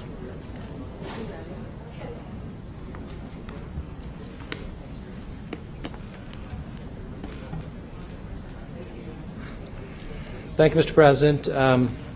Thanks again to our Boy Scouts that were earning the achievement badge, and they wanted me to relay a thank you to the board for the support that we've had in the district for Boy Scouts. Inclusive of this, it's been a year now since we added them to the agenda to do our Pledge of Allegiance. We share that with Boys and Girl Scouts, and that started this year under this board's leadership, so thank you for that opportunity. Today I have the honor of standing here and talking about the thing that's probably the most important part of what we do, and that is, how are our students doing academically? I know it's not our only piece. We've got a whole lot of other issues that we continue to work on, and I heard some of those mentioned from the board, like truancy, which certainly is an issue we need to be working on, and certainly should have some data that tracks that, of which we do, and I'll talk some about that later. We also look at graduation rates. We also look at a lot of other data, and today I have the great privilege and honor of pulling down the slide to show you kind of where we're at today as a district and what happened in our first year as a board and in our first year as a new administration and new superintendent. What did we do, and how'd we do in our first year on some of the most important measures? I'm going to start out with just a little history of the district. Right now our enrollment continues to rise, and I know you can't see it very well on the screen here. I'm sure you can see it on your screens in front of you, but if you were to look to the left, you'd see that we're now at over 48,000 students, and that does not count our pre-K students. We're actually at about 51,300. Our official membership date is going to occur, Dr. Poole, in 2 weeks. The last Friday of September is our official membership date, so we'll be bringing that data to the school board right at the end of this month. but we're anticipating another growth that looks like maybe around 800 students, so our total enrollment could well be over 52,000 with our pre-K students. So that's just a little update on that history. Kind of related to our truancy numbers, we track our suspension level too, and so I wanted to give you an update on some of that important data too. You'll see it's flatlined, definitely has gone down, and we're proud of that, but obviously it's still an area that we want to continue seeing a decline in suspensions. So I wanted you to be aware we continue to track that. We track it by school, we track it by grade level, all the demographic breakdowns. We do follow that, and I wanted you to be aware of that. A big point of pride for this district is our graduation rate. It's one of those pieces we talked about a year ago, and I looked at it and said, boy, I sure hope we can keep that line going the right direction. I sure hope we can continue seeing a diminishing achievement gap and a diminishing graduation gap, and I'm proud to say that that number continues to go up and the gap continues to go down. We'll have the new data for this year. I believe Mr. Scott Schmidt-Bond is going to have that for us within the next month. November. Oh, it won't be released till November. So we'll have the updated one, but you can see as of last year, the 12-13 year, still going the right direction, and we believe we're going to see that continuation of that trend. Other updated data, AP. What happened with AP last year? You can see the lines there. They're going the right direction. We have more students participating in advanced placement courses this year than we've ever had. And you can see we break it back down by demographics, and again, we're looking for that line to continue going up with all of our ethnic groups. Another important line when you're looking at student success rates is what kind of challenges do you have? And in this case, you can see our challenges went up because we've got English language learners now at over 15,000 students. As of 13-14, 15,739, and I think that number is going to go up this year as well. And again, it's not an issue that we don't handle and don't handle well. We've got data that says even with those challenges, we're still going the right direction, which a lot of people look at this data and find it pretty amazing. I share it with colleagues and talk about what we're doing, and I have to tell you, most of them say, that is unbelievable. The number of initiatives we've put under our belt in this district the last year, from strategic plan and all the activities you just heard, to a bond issue that you just last Thursday decided to put in front of the voters, and thank you for doing that. All of that requires a tremendous amount of effort, a reorganization of district leadership, which we're still transitioning, and some of that work will happen tomorrow morning with 200 principals as we continue to evolve and align those positions so that we create the alignment and coherence with our whole system. And on top of that, we're still looking at a student assignment plan, which is also a major endeavor. And even with that, and with more challenges, like more ELL and like more refugees, which, by the way, is now up to 1,800 students, and we believe that'll be closer to 2,000 when the final membership numbers are counted this year at the end of this month. Even with that, we still see rising student achievement. One more challenge, I guess, free and reduced lunch. Although, by the way, it's flatlining to some extent. It is flatlining to some extent, which is a good thing. In order to have truly a diverse district, you need to have free and reduced and non-free and reduced. We don't want to lose that part of our diversity. And now let's get to the scores. So we've got increased challenges, we've got increased students, but how are we doing with some of our state assessment scores? You can see the growth over time. NISA reading, math, and science. Pretty significant. Now we'll look at it in some bar graphs. 11% elementary reading, 14% middle school, and 2% high school. So not exactly where we want it to be, but the trend line's still going the right way. And I think that's what I'd share with you, is the trend line's going the right way, even in a year where we've been transitioning with so many things, creating the alignment that you just heard a lot about tonight that I believe is going to make a huge impact on continuing to drive that student achievement up even higher. Mathematics. Now this is an area that you can see, even though we have growth over time, and we're happy with that growth and glad to have the growth, you'll also note there's some flatlining there. And we're going to talk a little bit more about that when I'm done. We're fortunate to have one of our principals with us tonight who's going to talk about how she did some things in her school and what she did to align and focus to create some rapid growth in every area. We're going to have staff, Dr. Kerberg included, sharing some of the strategies for math, because we see by that data and trend line, we needed to do something to focus our efforts even more so. So working with teachers, working with staff, we're going to talk a little bit about some of those strategies in just a minute. But again, even with some of the flatlining that you see the last 3 years, we feel confident you're going to see a growth line much more significant this next year. And you'll hear a little bit more about the work we're doing. Science, a little bit like math, we've got growth, but not where we want it to be yet. ACT, we're very pleased to say that the highest composite score we've had. And you can see the line over the last 3 years, where it was 3 years ago at 18.8, then was 19 last year, and now 19.2, which for composite growth, that's pretty significant. And the other significant piece of that a lot of folks don't realize is we've got more students taking the ACT. And usually when the number of students taking the ACT goes up, typically the score goes down just because you've got a larger pool. So we've been able to see some growth in that area, and I obviously take my hat off to our principals, to our teachers, to the parents, the community, for what they've been doing to make that come to fruition, because it takes really all of those groups to have that happen. And lastly, I think we had some NISA math scores, again, just showing that trend pattern, but still not where we want it totally, especially in the last couple of years. And that ends my part of the presentation. I'm going to turn this over to our principal and to Dr. Kerberg, Ms. Bredfeld from Pawnee Elementary, who's going to talk about a specific story about what she did in a specific school, because that's what we're trying to replicate, is the success stories that we have in individual schools, and we're going to see more of that. Matt, do you want to change the... Which one do you want? We're going to skip the next two attachments, and we're going to go to this one, Comprehensive Plan to Increase Math Achievement. So that would be the fourth attachment down. Okay. Yeah. Yeah, Thanks, perfect. Matt. All right.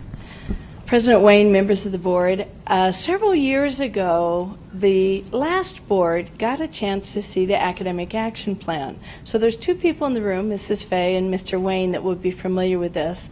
But we realized we have never presented this to this board.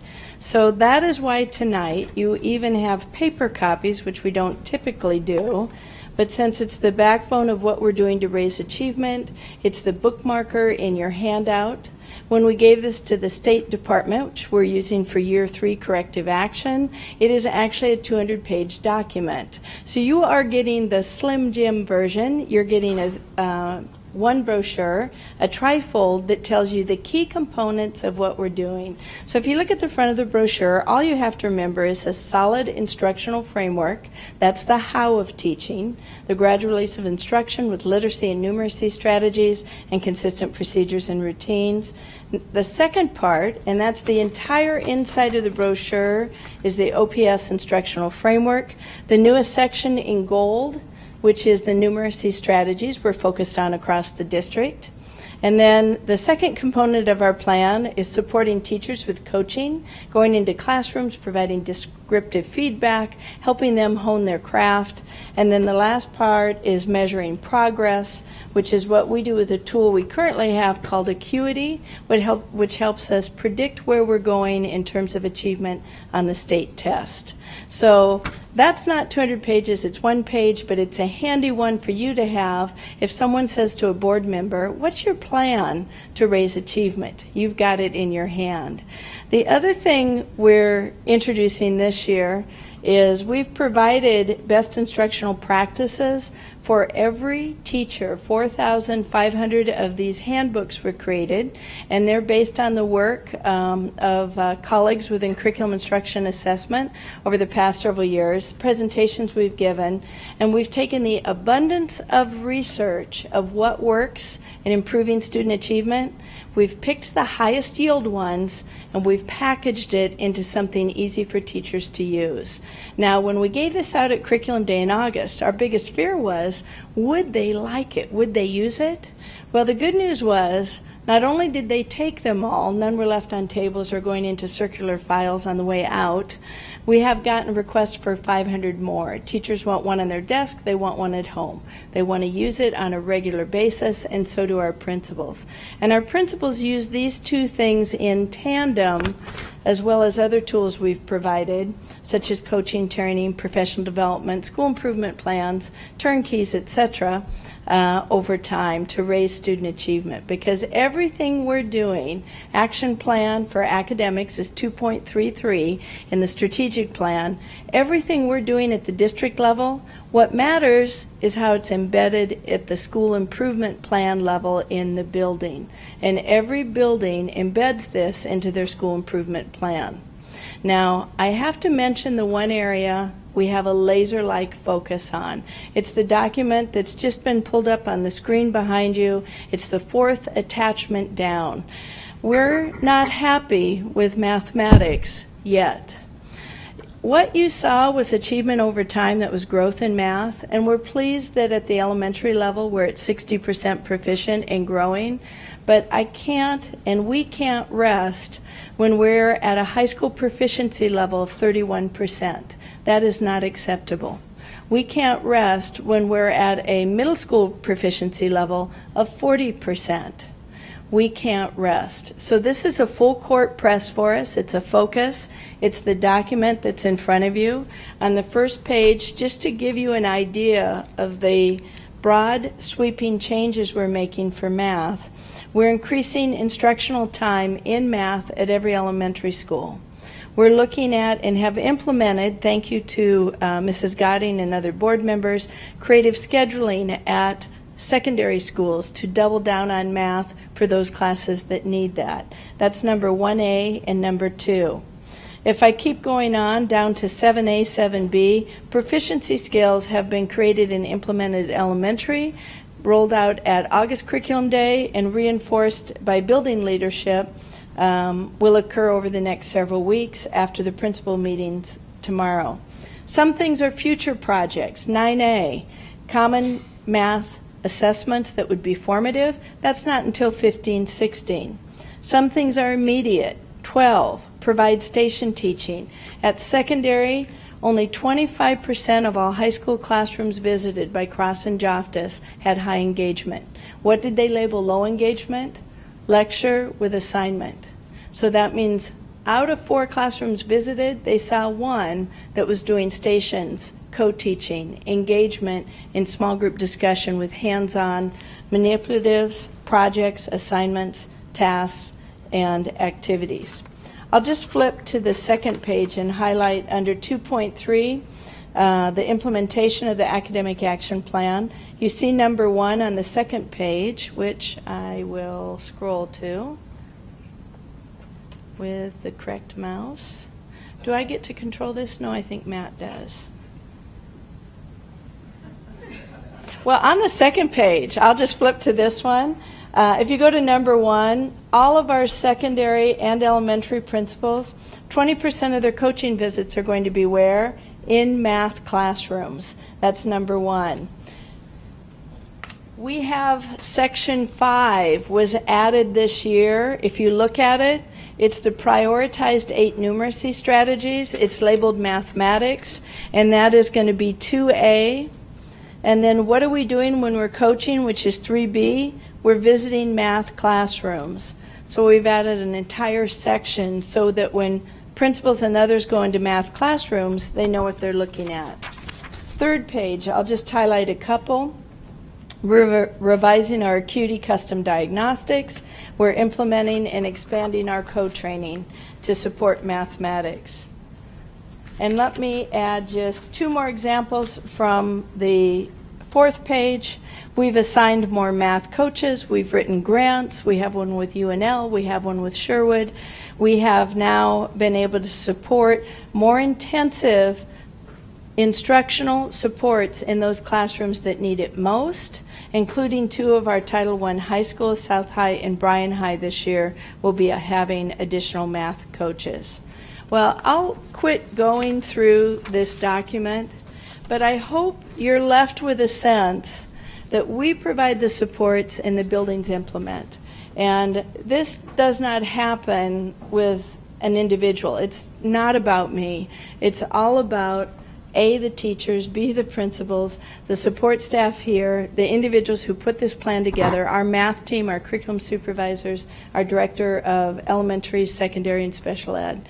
But to give you someone to showcase this, we have a gold award winning principals. We actually had this year, and you probably saw it if you were at the kickoff, we had 16 gold award winning principals, and we had 22 silver principals. That is a huge jump from last year. And out of those 16 schools, one was Mrs. Sandy Bredfeld at Pawnee, and I think her slide just came up next. So what she has done is she's raised student achievement with a deep implementation of her school improvement plan, which embeds the academic action plan, and as a result, student achievement has increased significantly. So with that, I'd like Sandy, Mrs. Bredfeld, to be able to talk to you a little bit about what she's doing at Pawnee Elementary. Thank you. Thank you. Well, I think what we have talked about earlier is that academic action plan, and really at Pawnee we have embraced it. We know about it. Here is an example of one of our books.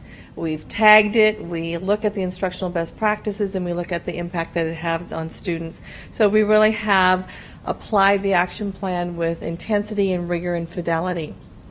And the action plan starts with those consistent practices and procedures throughout the building. And we do have them in the classroom, and of course any place that you visit Pawnee, students are very aware of those expectations throughout the building. That allows teachers to teach. That allows us to use the gradual release of instruction where there's modeled, shared, guided, and independence. And then, of course, what teachers are able to do is they're able to go back and give that descriptive feedback so that students know exactly what they are doing correctly and things that they need to do to improve. We communicate those expectations not only to our students but to our parents as well. If you walk into a Pawnee classroom, you'll see the goals listed on the board. Those goals are stated at the beginning of the lessons, they're referred to, and they end those lessons. Research says that best remembered is what you hear first and what you hear last. So we're solidifying that instruction throughout the school day. Literacy strategies are not only taught in the literacy block, they're taught throughout the day in all subject areas. And then we couldn't do any of this if it was just on paper. It is an active document. The leadership team at Pawnee gets into classrooms with peer coaching or coaching and peer coaching. We're in the classrooms to support the teachers to make sure and to see that they are able to do and implement parts of the action plan.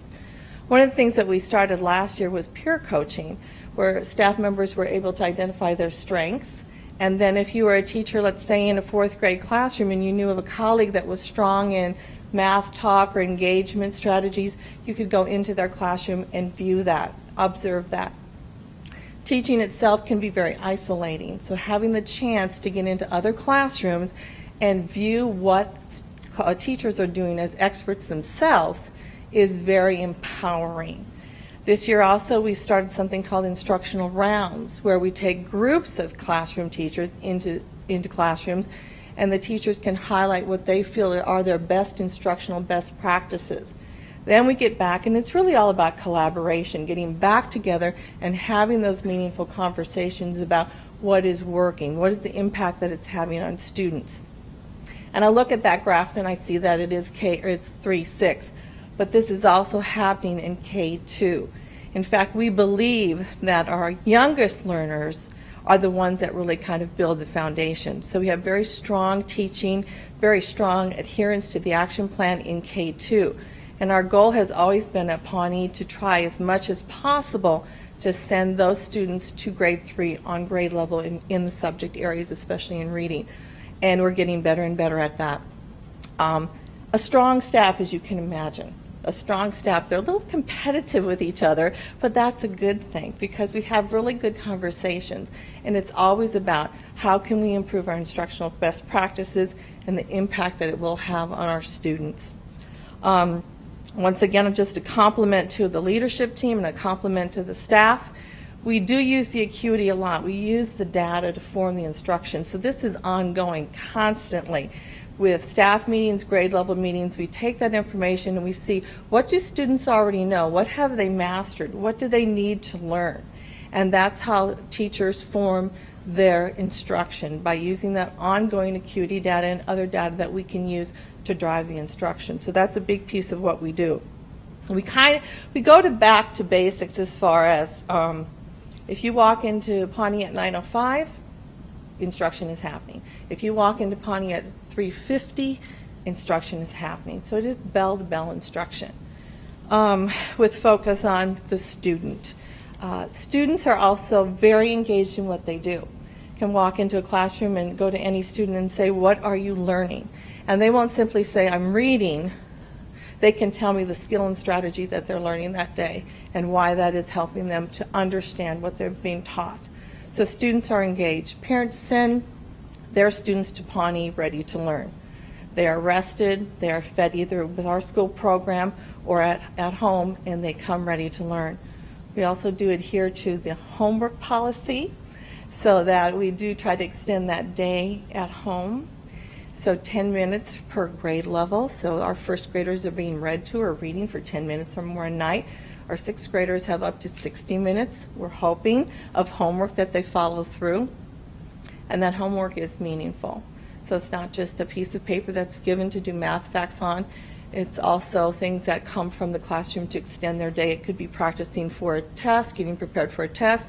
It could be finishing a project. With the Sure Road Foundation, we've been very fortunate to have some programs purchased, things like Study Island, Raz Kids, Lexia. These are programs that are differentiated for students, and they can extend those programs at home. So in a reading rotation, for instance, you could be working directly with the teacher, and then you can go to a computer where you can continue that learning on a specific skill or strategy, and you could even follow up again at night at home. Acuity also does that through the district for us as well. So we're really looking at a full day of engaged instruction and then extending that instruction at home with parents as well.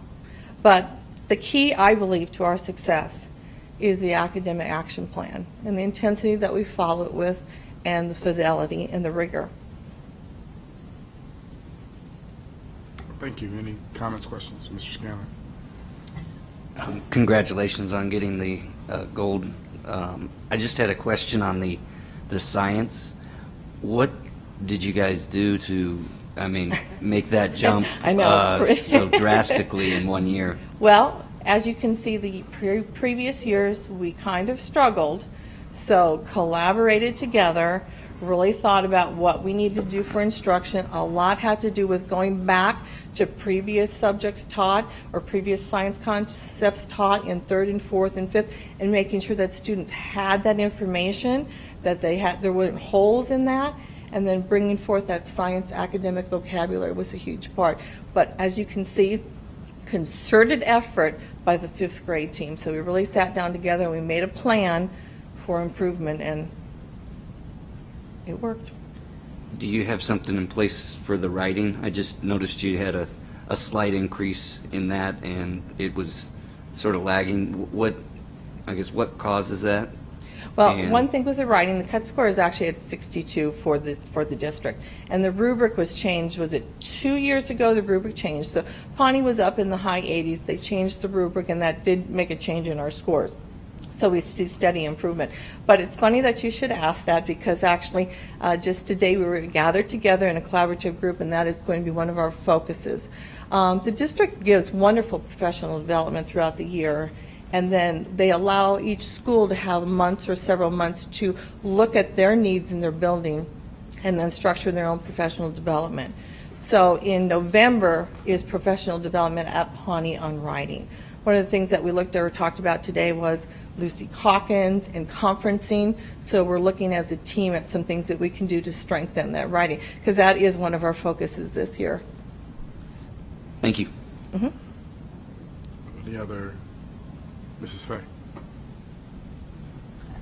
Well, congratulations. Thank And I you. heard some really great things from you regarding, you said literacy strategies are taught throughout the day, not just in the literacy block. Right. that you're using Acuity to inform instruction. I think Acuity's, I wish NISA tests were used to inform instruction, but they can't be. So it's great that you're using Acuity the way that it should be used. You also talked about family engagement and the role that that plays in your student achievement, homework, reading to kids, whatever, extending that school day on into home. So those are all really things that give me a lot of confidence in the action plan and the best instructional practices that are going on throughout the district. So I thank you for that. Probably my questions are probably more directed to Dr. Kerberg.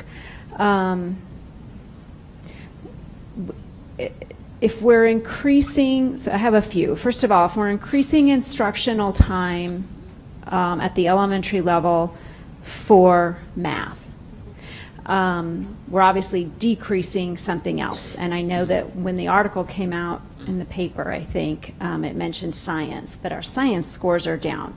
So explain how, we're also increasing it at, I think you said at just elementary. So, and then doing the creative scheduling at high school with maybe some double blocks and things. So maybe you could address that a little bit, how we're I would love fitting to. everything in. Yeah, we're actually reducing social studies and science at elementary in terms of the amount of time. It puts us in a more comparative number of instructional minutes to other, not only urban districts across the United States, but even locally within the learning community. Our math minutes were less than what they should have been. The bigger and larger issue for us is our instructional day is too short. We need more minutes in the day, and that's something that we hope to address this year. You'll be hearing more about that. But we literally have fewer minutes in our day than any other school district in the learning community, and we would love to expand that. But back to the more germane question, why would you reduce science minutes when our science scores aren't what they could be? And there's a twofold answer. One is, our success in math always improves our success in science. And so one underlies the other, which I think you probably understand better than most, given that's your background area. And then the other reason behind that is we're in a bit of a bind in terms of where we can take it. And you can't really affect the things that allow for teachers to have plan time, which is going to be art, which is going to be music, which is going to be physical education, because we have to, by contract, allow them 400 minutes every 10 instructional days. So you're left with very few choices then. The only other thing not state reported currently is social studies, and we prioritized math over science. But it's a very hard choice for the reason you mentioned, because we'd like to give science more time. The other thing, and it was very astute, I thought, Mr. Scanlon's comment about science and what were you going to do, and our principal said the teachers had to get together. Here's why science is so problematic for us. We are tested at grade 5 for the material taught at grade 3 and 4. Now those teachers, if they're normal, I'm going to be focusing on what I'm being measured against, which is my math and my reading scores, because after all, at 3 and 4, I'm not reporting out on my science scores. So a principal, as an instructional leader, has to say, wait a second, we're all teaching science, even if it's not state reported in your year, because 3rd grade content standards and 4th grade content standards in science are measured at 5th grade. So the science test doesn't happen in the same yearly manner. It's called a grade band configuration, and that's problematic because you all tend to focus more on what you get tested on in that particular year. And so that's what a strong principal does, a strong instructional leader.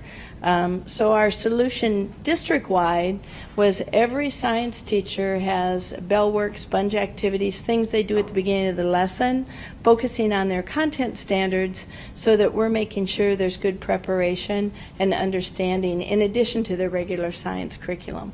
But honestly, it's a tough call. Well, and I appreciate that it's a tough call. And believe me, they're just hard choices. I get that, and I'm glad actually that you were very frank in talking about increasing the school day. I think that's something that we need to hear and that the public needs to hear, and it's something that needs to be addressed. So I appreciate your candor there.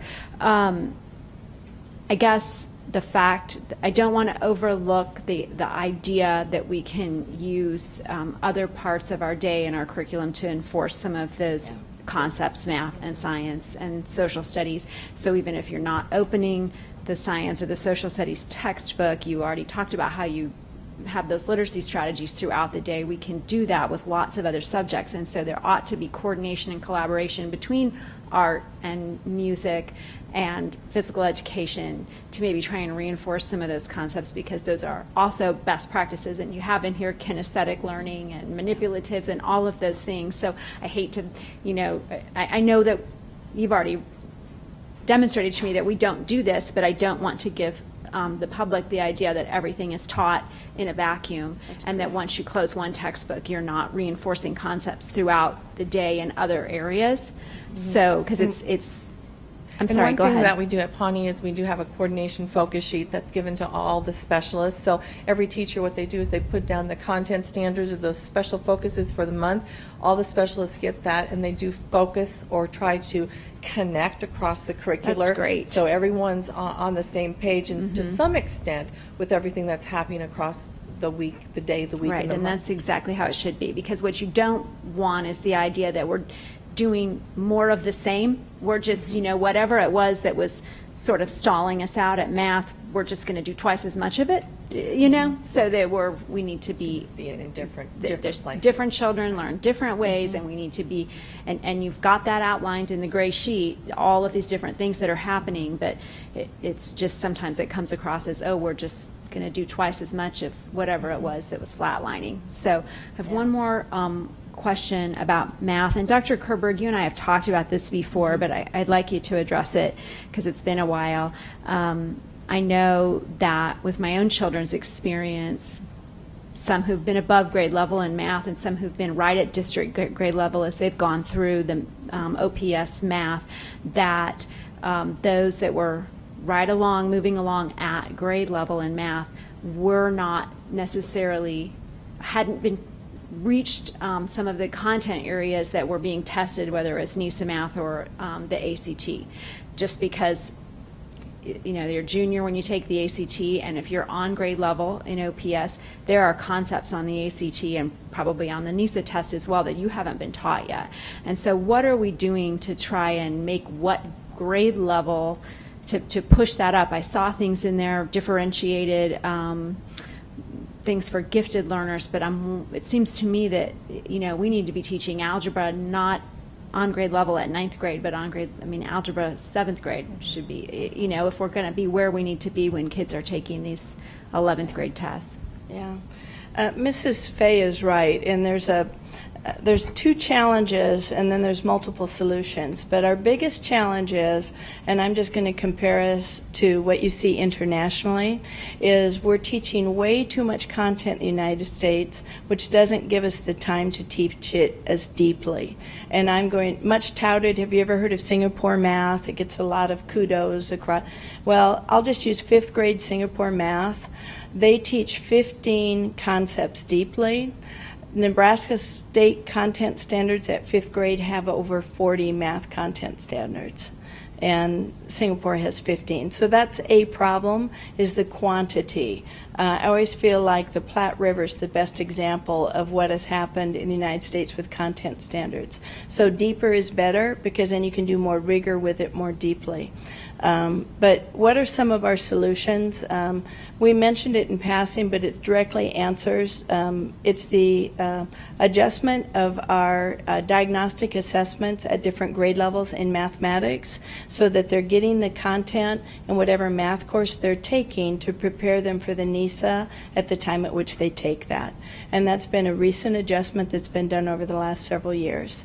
Other adjustments we've done, we've got more 8th graders in algebra than ever before, more 7th graders in pre-algebra than ever before. Now think about the 3rd International Math and Science Study huge, groundbreaking study. Everybody was talking about it. Oh my God, United States is not the first anymore. Well, what they found is the concepts that we're teaching in algebra, other European countries, other industrialized countries are teaching in 5th and 6th grade. And so it was okay to start doing algebra a little earlier. However, you have to do it deeply, and you have to do it, and we've prioritized 3 things that matter for us in math. Multiple representations. So you see it, touch it, feel it. It's a pie chart, it's a block, it's a manipulative. And then we're doing deep understanding of number sense. So there's deep concept understanding. It's the concrete, pictorial, abstract. Because if I memorize an algorithm, I'll forget an algorithm. But if I understand how it works and what it means, and I can use that Pythagorean theorem to gable a roof later, then I have deep concept understanding of it. There's a difference. And then the other one we're prioritizing is going to be number sense, multiple representations. Oh, literacy, literacy, literacy in math. The more you talk about math, question math, ask questions about math, ask students why they understood it, the more they have to write out why it's right or wrong, the more you say, tell me another way to get that problem solved, the deeper their understanding. So we don't want quiet math rooms. We want math talk. We want math discussions. We want argumentative discourse over math. Give me a pro, give me a con. Is there another way to do it? There's a video clip Mr. Evans and I watched together. It was presented to our principals, and it shows this family who is computing Ma and Pa something. I can't remember it now. Okay, thank you. Ma and Pa Kettle. And they're doing their math, and they always come out with the right number, but it's always wrong because they don't understand the concept. And of course, it's a humorous skit like Who's on First? But the reality is there are some kids that are plugging numbers into formulas, but they don't know what the formulas mean. And that's what we're moving away from. Our new elementary math series, I think, bodes great promise. Now, it's not the curriculum, it's the delivery.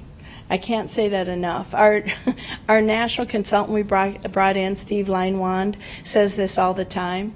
He always says, and I'll say what he says, I'm just repeating. Does the messenger get a break then if I say that? He says, it's the instruction, stupid, using an old line that was used in a campaign one time. Because it's not the content, it's how we teach it. And what I mean by that is you have to teach it by discussion, by debate, by problem solving. You have to teach it by doing and talking about it. The worst way to learn math is the way I learned it in Iowa, see it, not even OPS, which was a teacher stood in front, did 20 problems, gave us an assignment, and I went home and did it. I had no idea if I did it right or wrong. In fact, practice makes permanent. It doesn't make perfect unless you've gotten descriptive feedback about whether or not you're doing it correctly. Sometimes we struggle in math because kids went home and did their 20 problems wrong. So, you know, those are the things we're changing. Fewer math problems, deeper understanding with descriptive feedback, which I think you talked about.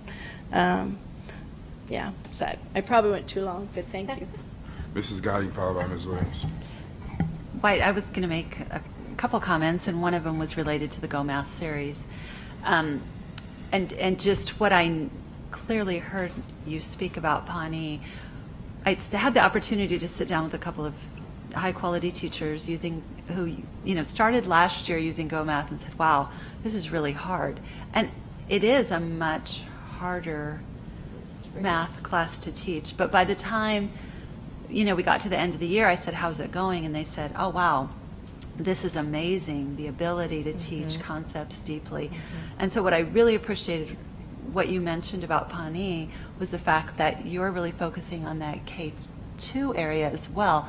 Because with Go Math, if you're not teaching it in the class before, the vocabulary and the concepts are really hard to pick up the next year. And so I think that's why it's so critical that it's implemented across the board. And clearly, what you said was happening.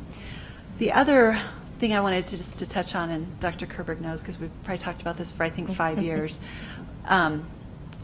related to math, and we've had a lot of math conversations, and that is the geometry piece. especially when we've got 7th graders or 8th graders taking geometry, and then the ACT doesn't test that until they're juniors in high school, and you've had this gap of time, and it's not a concept that's necessarily built upon like algebra is or those kinds of things. So I guess I'm just wanting to make sure that if we have students who took that course in 7th or 8th grade or even 9th grade, that we're really thinking about the ACT prep class or some, and I know you've talked about that, but it's really important. Those types of things will really boost our ACT scores. I think I've looked back at, I think the ACT has about 14 geometry questions on it, and if our high ability kids took it in 8th grade, and we had other kids even that took it in 10th grade, but then they put it away by the time they get to their junior year, there's some loss of information there, and that can really affect ACT scores. So I just want to see us moving forward on that piece of it to really help build on those concepts that were previously taught. This board told us when you came in you wanted better preparation, more rigor, more success, and that included ACT, and we listened. We have put in place an ACT test prep course in every high school. I'd like to give credit actually to Mrs. Susan Christofferson because that is up and running. We have materials, we have curriculum, we have support for our teachers because that is needed for the very reason you said. And we do think that will impact our ACT scores. And if you didn't pick it up, the 0.2 increase, get rid of the point in front of it and think of it as a 2% increase because that's how significant it is to jump a 0.2 in ACT. Especially in the urban district. Our kids come with more challenges and our test scores are going up. Mr. Evans said it. We go to conferences and people go, "What are you doing?" I mean, they're blown away because most urban districts, your diversity, your challenges, everything changes and their test scores go down. And we're experiencing just the opposite here. So great credit to a tremendous team of colleagues I work with, principals, teachers, central office staff. The other thing that someone said was about literacy, and I don't know if you heard Mrs. Bredfeld say this, vocabulary, vocabulary, vocabulary. 60% of our success on NISA is do they know the math terms? Do they know the words? If they don't know what numerator means, if they don't know what prime means, they will not be able to solve those problems. So we spend a lot of time on literacy skills in math. Vocabulary matters. Okay, I'm up. I actually have a few extra things at it. Dr. Kerber, you said the ACT prep class is 10th or 11th or both? Actually, I'll have Mrs. Christofferson jump in and answer that when she gets up here.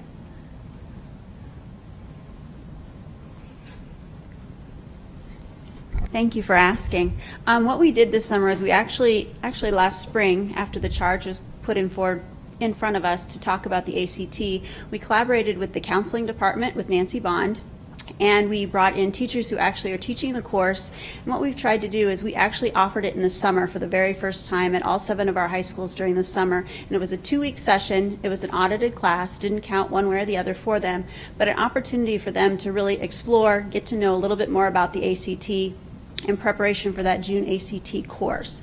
Not every school is able to actually fit that into their schedule this year, but we do have the curriculum and the opportunity, and we're hoping that that continues to expand to all of our high schools at this point. So I guess I'm curious, because that's a great start, but I think I would like to see, well, I guess I have another question before I finish. Sure. What students are eligible for that? We looked at the first come, first serve was in regards to students who were getting ready to take that ACT. So we wanted to fill the slots for that, so those juniors. Okay. But if there were openings, we wanted to make sure sophomores had the opportunity to take it as well. So I guess I would like to challenge us to think a little bit further ahead and start looking at those freshmen. I mean, I think that the more they have the opportunity to get that under their belt, I know that there's programs that they start in middle school and getting students prepared. Absolutely. But I think if we own this, I think this benefits our students way more. So that was just a quick question, but I have something for Mrs. Bredfield. A great start, and we were excited to get that in all 7 of our high schools this summer, and we continue to hope that we can grow it and add more sections as we go, as we continue to promote and get more students involved in it. So thank you, and we'll continue to do that. Yes, so you definitely have my support on that one. I just, before I talk to Dr. Kerber, Mrs. Bredfield, I just wanted to tell you that it's evident, just you speaking in front of us today, your passion and your leadership. You're a very take charge. You want to see your students succeed. And so I think that's a key piece to rigorous curriculum. And I love the fact that you have this all marked up. I mean, it's great. I've even recently started using, I have two, because I've started carrying the action plan around. Yes. Because I'm in schools a lot and I want to know, firsthand, like, oh, I don't want to sit and think about it or have to check. I want to be able to pull it up and go, okay, this is what's going on, or tell me more about this. How is this working in your school? But I just wanted to comment on your leadership and your passion, because it truly shows for that. So thank you for your work. Thank you very much. And then Dr. Kerberg, I guess before I say what I need to say next, it's apparent that the amount of gold and silver winners we have, it's strong leadership, but it's also acuity. I don't know if it's a pleasure to know so much about acuity, but I've been entrenched with acuity for the past 2 years, and I probably understand it as well as some of our teachers. And that can be a difficult tool. It takes a while to get used to it, and then once you finally get used to it, I'm sure next year we'll see those gold and those silver just grow immensely, because there's yet another year that teachers have had to work with acuity. But it would be curious, and I know that the superintendent and I had a little conversation, but it'd be curious to see what other tools that we can use to help, because I think there's the acuity piece. It's great for students, but it's only great for students when teachers and staff understand acuity, and it's very complex.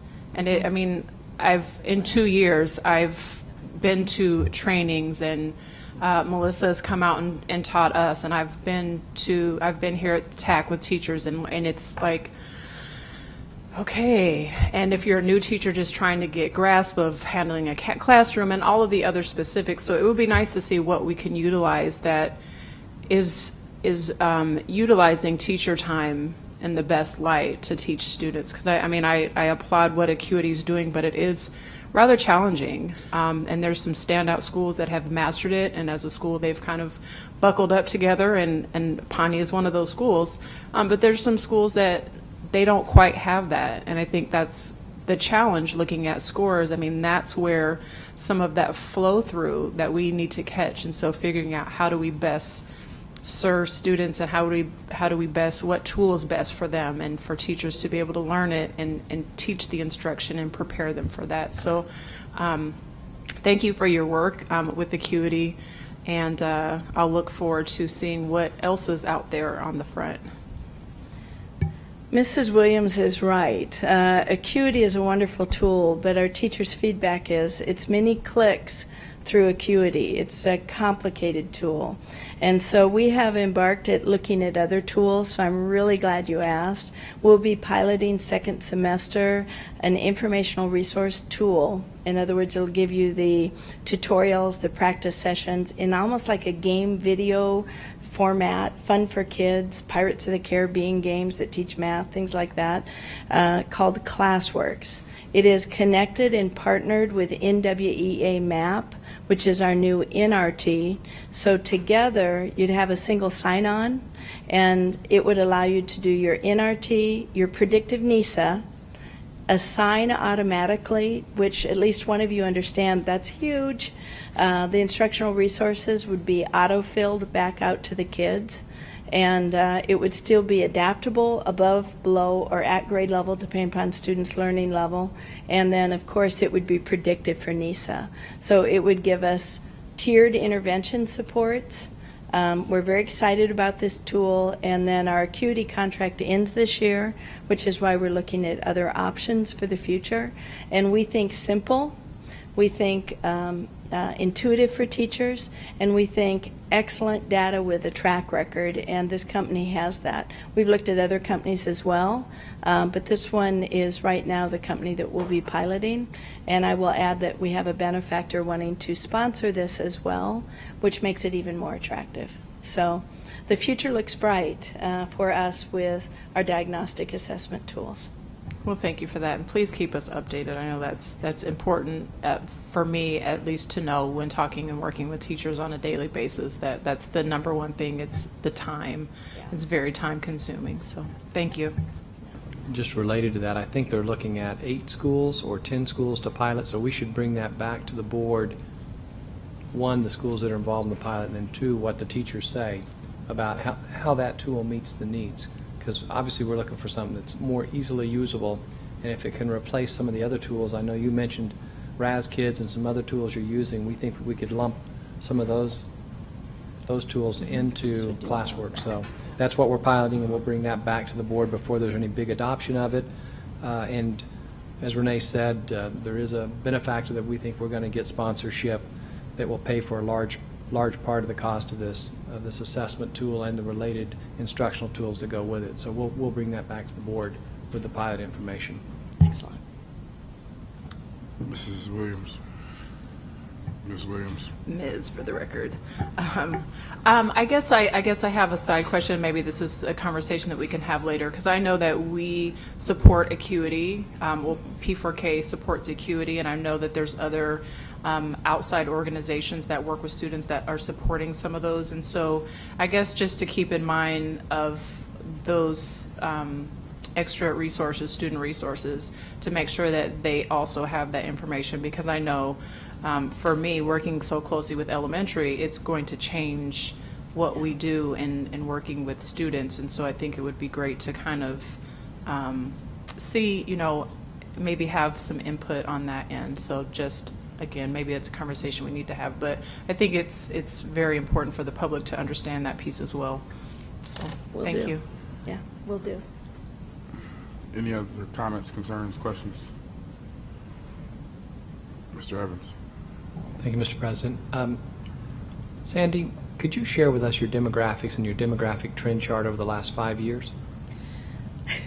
Free and reduced number, for example, just ballpark. I just ballpark reduced number is right around 70 free and reduced lunch, and our ELL population kind of fluctuates between a third and a fourth of ELL students.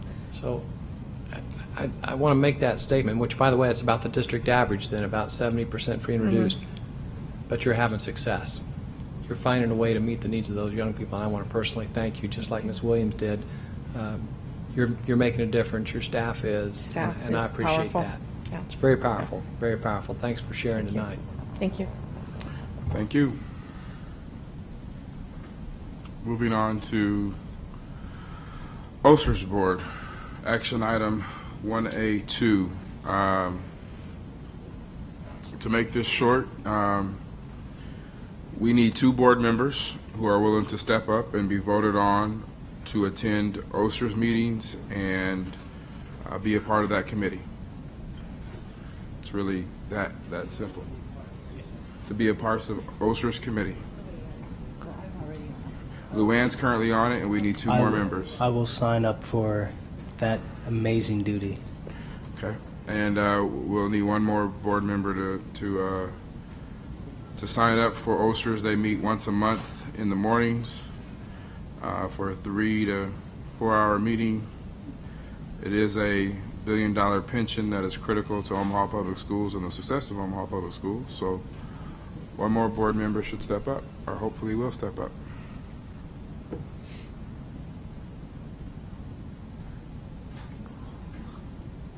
Mrs. Fay. Whoever decides to serve, I hope that maybe there's some further discussion that the new trustees can work with the current trustees and the OSER's administrator to work. 3 to 4 hour meetings every month out of the workday it was just impossible for me to attend any meetings that were during the day. And so I could attend the evening meetings, but then once the fall schedule hit, there were no evening meetings. They were all during the G. So I would encourage OPS board members, as they sit on the OSER's board, to try and find a more workable solution. That's just 3 to 4 hours during the workday. It's just not. I've never sat on a committee that meets monthly that does that.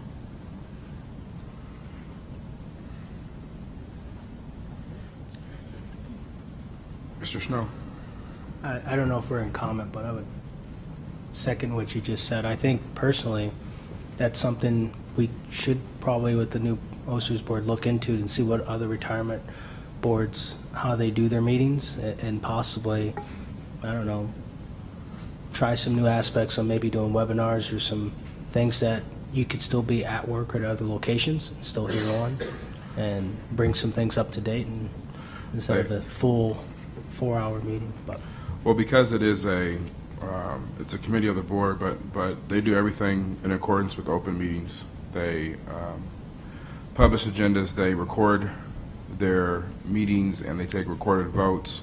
And part of it is transparency. This is, like I said, $1 billion pension plan. They did, and please correct me if I'm wrong, Luann, Mrs. Gotting, they did move some of their meetings to the evenings. However, it was easier for the majority of the board to meet during the day. But by statute, we are required to have 3 people on there. We have 2, so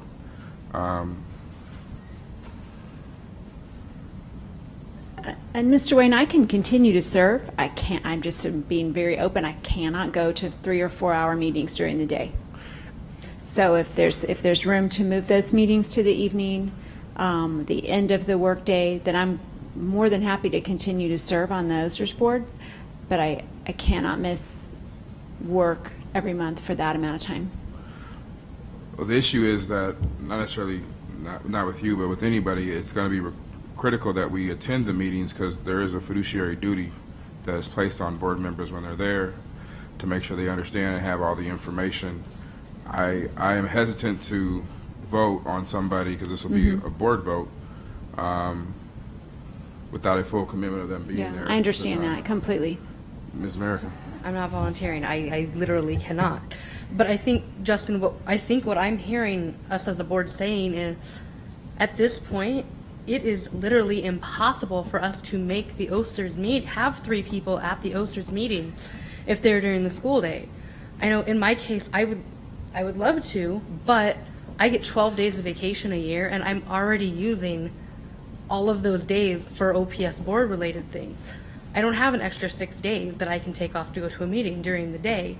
And I think that's what I'm hearing from fellow coworkers is, even if it's not vacation time that you're using, most employers won't let you go for half a day every month to go to a meeting, where if it was in the evening or even late afternoon, as a board, we would have more flexibility in the number of us that would be available to attend those meetings.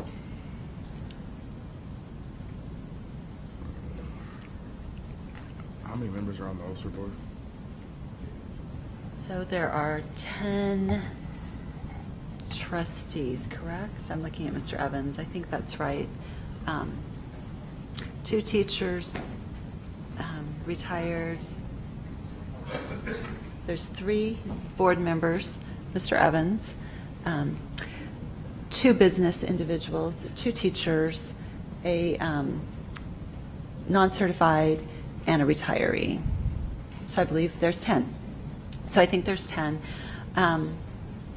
We have talked about having meetings at other times. I guess Mr. Snow and I could bring that up again tomorrow. Unfortunately, I have a prior engagement for tomorrow, but I plan on attending. This happened way before, but I am very fortunate that my job is flexible, and I have to use up my vacation time, or they'll take it away from me. So, thank you, OPS. Ms. Williams. I guess that for me, it's I've already volunteered. I've overcommitted already, and I'm happy where I'm at with all the additional committees and everything that I'm doing. So I guess for me, it would be to ask someone who isn't quite as active and on as many committees. If I know scheduling is still going to be an issue, but that's just my request to all. What I kind of heard tonight during the work group was we were going to have more committees started. So the board members wanted feedback from the work group, and it was brought up that the committee structure is a great way of doing that, so there's going to be commitment. So, Mr. Scanlon. I don't think any board members are necessarily saying they're not willing to commit, but at 9 o'clock meeting, when everybody up here has a real job, is very difficult to commit to. And I know we've had a number of extra meetings, and when they're at 4 o'clock or later, we seem to have a lot better participation. And OPS has never had a working board before, as far as the majority of everybody that's on the board works. And you know, why does the OSERS board want to meet at 9 a.m.? Well, I know a lot of the people that are sitting on that board, they get the day off from their real job to go sit on the OSERS board. So it's very hypocritical in my mind to sit there and say, well, you have to take work off, but the majority of us want it at 9 o'clock because then we don't have to go to work. So, yeah, I think that's some structurally unsound practices by the OSERS board, and that those need to be addressed. I don't think anybody's up here saying that they're not willing to put in the time. I think we've put in a lot of time on a lot of different issues, but 9 o'clock in the morning once a month for 3 to 4 hours is just too much time for working board members to attend that meeting.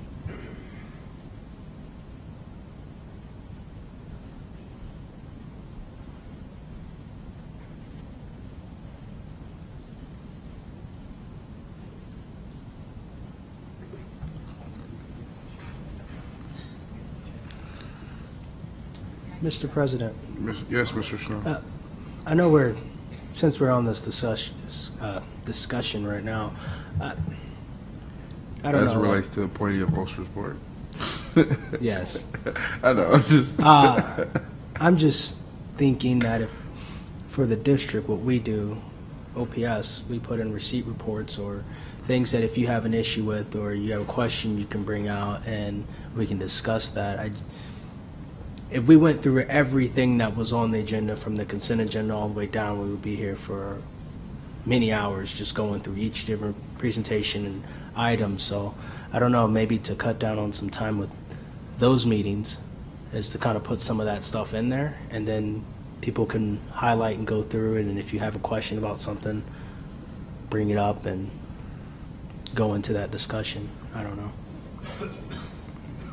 Mrs. Fay? Maybe Mrs. Neela Sprash knows the answer to this. I don't know. How much authority does the OPS board have over setting when those meetings are? We can set those meetings anytime we choose to, because we are the authority as far as the operation of the pension system and the trustees. Well, it seems to me that that's what needs to happen then. However, in every other committee on this board, we reach out to committee members and try to find a time that is suitable. And I think we would continue to run this completely different than how we do every other committee that we've ever had in the history of Omaha Public Schools. Instead of reaching out to the committees and asking when are you available, we're just going to dictate what time that committee will be. But are we so does the statute require that the current makeup of the trustees, is that prescribed in statute or just the 3 OPS board members? The entire makeup board is okay. prescribed in statute. Okay, that's good to know. Mrs. Williams. I guess I have a question then, because I know for other committees, we might go back and forth for a few days, but we come to a general time that what works for everybody, and it doesn't seem that that's happening with the OSERS meetings. I mean, I guess I know that for student assignment plans, since we're talking about committees, Matt sends out an email or we communicate, and it's like, I'm really not available, and we really want everyone here for this, and we work out a time. Why is that not happening at the OSERS table? I am not on the OSERS committee, but I will tell you that they did move their meetings to the evenings, and attendance didn't improve. So on OPS board or just in general? I'm not on the committee, so I wouldn't know the answer. So what we'll do is move on to Mr. Scanlon. I know they moved one to the evening, and both Marion and I were able to attend along with Luann. I don't recall. Then when they go to the 9 o'clock meetings, and then they vote on what time they want the next meeting to be, you've got two people that are not there that, was preferring the evening meeting, so I don't think that was represented. I thought originally the plan had been to alter them from a 9 a.m. meeting to an evening meeting and do that every month, alternating them, and I don't think that necessarily happened. Mr. Snow? So what it seems to me that we do have board members wanting to serve on the OSER's board, but we have to find we have to find a appropriate time. So from what I'm hearing is evening meetings are better. I mean, just like for me personally. For you personally, evening meetings are better. So if we can set that meeting, I think we should just go ahead and do that for the next OSER's board meeting, instead of having that over and over and then not that many people being able to attend. So here's what I guess I asked the board, that we entertain, or I guess if we don't make a motion on it, we just move on. And if we don't make a motion on anything today, I will attend the meeting tomorrow and have this conversation with the committee members and bring it back to the next board meeting. However, I will say I don't think the timing is right for us to say when the meeting is without having a full conversation with all the committee members.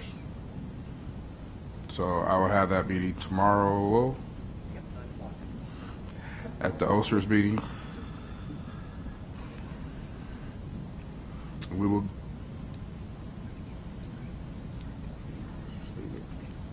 So I entertain a motion to, at this point, if not, there's no motion, we'll move on to the next committee item, and then I'll obviously bring it back. Or the next action item. Not hearing any motions, we'll move on to I2B, School Resource Officer Contract with Bellevue. Ms. Neelis Brosh.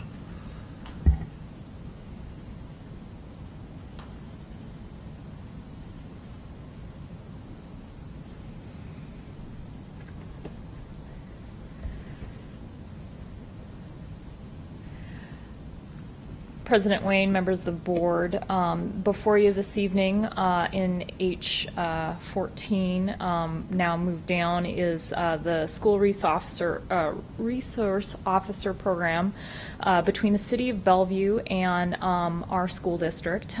We also have a School Resource Officer Program that's not up for renewal with the City of Omaha. But before you this evening, we have one with the City of Bellevue.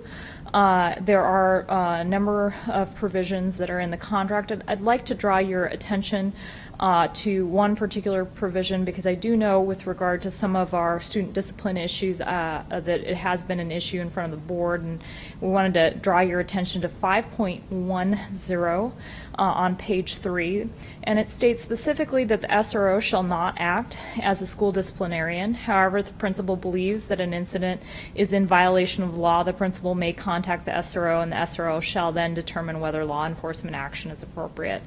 But I do think it's clear that they should not act as a school disciplinarian, so I wanted to draw your attention to that particular provision. The contract length is 3 years, and it's specific to the City of Bellevue with regard to the contract.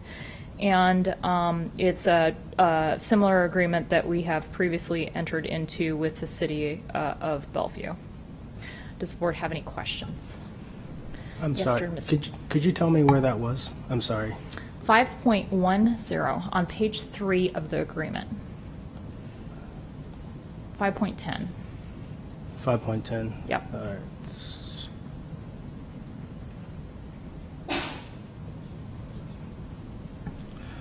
I found it. Okay. My concern here, obviously, I mean, I spoke to some people in the community, and I was just trying to find out what the full responsibility of the SRO is. in the school, and it lists some of these things in here, guest speaker, communication liaison, and then it does say that they're not the disciplinary action, but if they see something, then, I mean, the 5.7, identify potential problems that disrupts the activity in the school. I mean, what are those problems? What are those programs? I mean, and to a certain extent, I mean, you were saying that 5.10, they're not the school disciplinarian, but 5.7, if they see it or hear it, they're a police officer, they have to act on it. Is that correct? Maybe if Mr. Ray's probably the more appropriate person to ask that question to. That is, you're absolutely correct. If they see something, they do have to respond. And just kind of a follow-up and piggyback a little bit on some of our discussion last year specific to SROs, on the direction of the superintendent and some of the conversation we had with the board last year, we've followed up with principals and SROs to make sure we clearly identify their role in the building, and not as that disciplinarian. We've met with, as part of our due process workshop in the beginning of the school year, we outlined the responsibility of the SRO to clearly define their role in buildings. We'll also, as part of precinct meetings that we hold, we'll also reinforce and communicate that role. And we've also spoken with the SROs about their role in the buildings. And we'll, again, follow up with administrators as we see those things unfold. As a district, we've worked with some outside agencies to discuss the role, that the whole idea of that pipeline to prison discussion that we had before in front of the board. There's some initiatives within Douglas County to look at how those SROs impact that prison to pipeline discussion. So we've taken some very honest conversations with some of the juvenile justice reform initiatives that are going on in the county to really discuss those, the role of the SRO in that prison to pipeline process. And thank you. And following up on that, I mean, that sounds great, addressing some of the issues there. But if you go to, and this is probably me jumping all over the place, you go to 5.5 here, in-service programs for staff, issues. Are they teaching staff how to work in conflict resolution? Or, I mean, on issues related to alcohol, other drugs, law, violence, gangs, are they training them to identify gang activity? Or, I mean, I just don't fully personally know the full extent of what they're doing. Sure. And, I mean, I don't know if the teachers are actually being trained conflict resolution. I don't know if it's their job in here. I mean, so, short answer, yes. Yes. So, short answer, yes. Yes. It depends on what the needs of the building are that have come up. I can give some examples of. Well, I won't give my children's examples. Maybe those, I'll keep them out of it. But yes, SROs have been asked to provide information about gangs, about things that they're finding in the community or the community at large, specific district-wide programs. You know, I think it would be beneficial to have maybe Bellevue Police Department or Omaha Police Department come in and speak about specific programs they've offered in schools as a follow-up to that. But they do offer specific in-services at the request of the building principal or staff at the building. Because I would love to hear their take on what they actually offer and what they provide the district with. I take it as, I might be wrong, correct me if I'm wrong, but if Justin and I get in a mutual fight and the SRO comes up, do we get a ticket for it? Well, with you and Justin, yes. I would request it. No, I'm talking about if we were in school. Oh, okay. Would it be mutual though? I mean, no. But I mean, I guess I wouldn't blanketly say yes. I guess it depends on the situation. I mean, you can't. I would not say that every mutual physical combat results in a ticket. Depending on the situation, depending on the severity of the issue, depending on the disruption, depending on the situation, yes, a ticket could be issued. I completely understand. From what I see is I see different schools operate in different ways, and that's perfectly normal, but you have some schools. And it would be ideal if everybody fought the same. Yes, it would be. And that everybody responded the same. If we can, as a board, get that resolved, I think then you can result in a consistent procedure. That is true. If I've been wanting to say that for a year, I think, to you, Mr. If everybody Snow. had the same I thought of fighting that about a year then ago. it would all be mutual. Yes, yes. But we know that that's not Right. in any fights that happened or something happens. It just seems like a lot of these issues personally, it seems like their role can be taken back into a more reserved role, and I don't think we really addressed that. I think we have, when we've talked with building principals about their role, that we're not calling them out for a kid who's refusing to take off his baseball cap. There's a role of a building principal, and then there's a role of the SRO. And so we're working on that based on our conversation last year to really clear that up, that there is a line in that process, that there's the teacher's role, there's a counselor's role, there's an administrator's role, and there's an SRO role. So based on conversations we had with the board last year, we really moved that conversation up front to them, to the police department, to Bellevue. I completely applaud you for that, but personally, I mean, the reason why I wanted this off the consent agenda is I'm not going to vote for anything if it hasn't been brought to me, and I don't know what that conversation was and what the agreement is now, and how comfortable principals are handling these situations now, and that SRO taking that step back. You have a security piece involved here. They're needed in schools, but I think we have to figure out their priority. And I think a lot of this stuff just lists a lot of things that they'll do this, they'll do that, they'll do this, but I don't know if they're really happening. And from a lot of the student hearings I've sat on or things I've heard of when there's altercations or anything like that, I don't think any conflict resolution was actually taught. Thank you. Any other, Ms. Williams? I say we have a board workshop at 9 a.m. I'm just kidding about the 9 a.m. part. But I think we do need to have this. And Mr. Snow, I get where you're coming from, but on the other side of the coin, this is a renewal of a contract.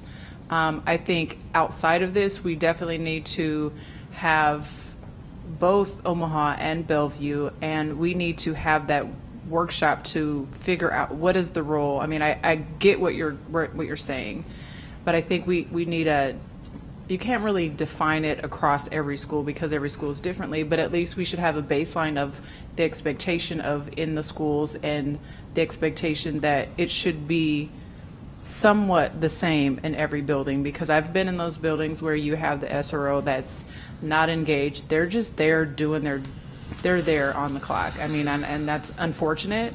And there's some that are amazing and great and are engaged with students and really make the difference in a school building. But I think we need to sit down and figure out what's the expectation moving forward. But I don't think that negates where we are as far as this contract, because if we don't, then there's other questions. How long until it expires and all of those questions. I would rather err on the side of caution and say we do need this, but we need to move forward and get more information and have that conversation. I mean, I know the one sergeant was here, but I mean, that's something I've wanted still, and I think you make valid points for moving forward, but I don't know if this is going to be that thing that's going to make a difference. I mean, I think it's just continuing to be vocal and stating we need some common ground. And we should be setting the expectation, I think, of this is what, because there's been feedback from parents and community and family. And so I think that's the role that we should take in this is, okay, we want to set a policy about it, reviewing the policy, updating it, whatever we need to do. And I think that will address a lot of those concerns that you have. Friday, 9 a.m. sharp. Any other? Mr. Snow. Thank you, Ms. Williams. I completely understand, I mean, possibly a contract expiring. But I feel like sometimes, people think we're trying to make everybody walk on water as a board. But that's our job, is to try to say, Mr. Evans, your job is to walk on water.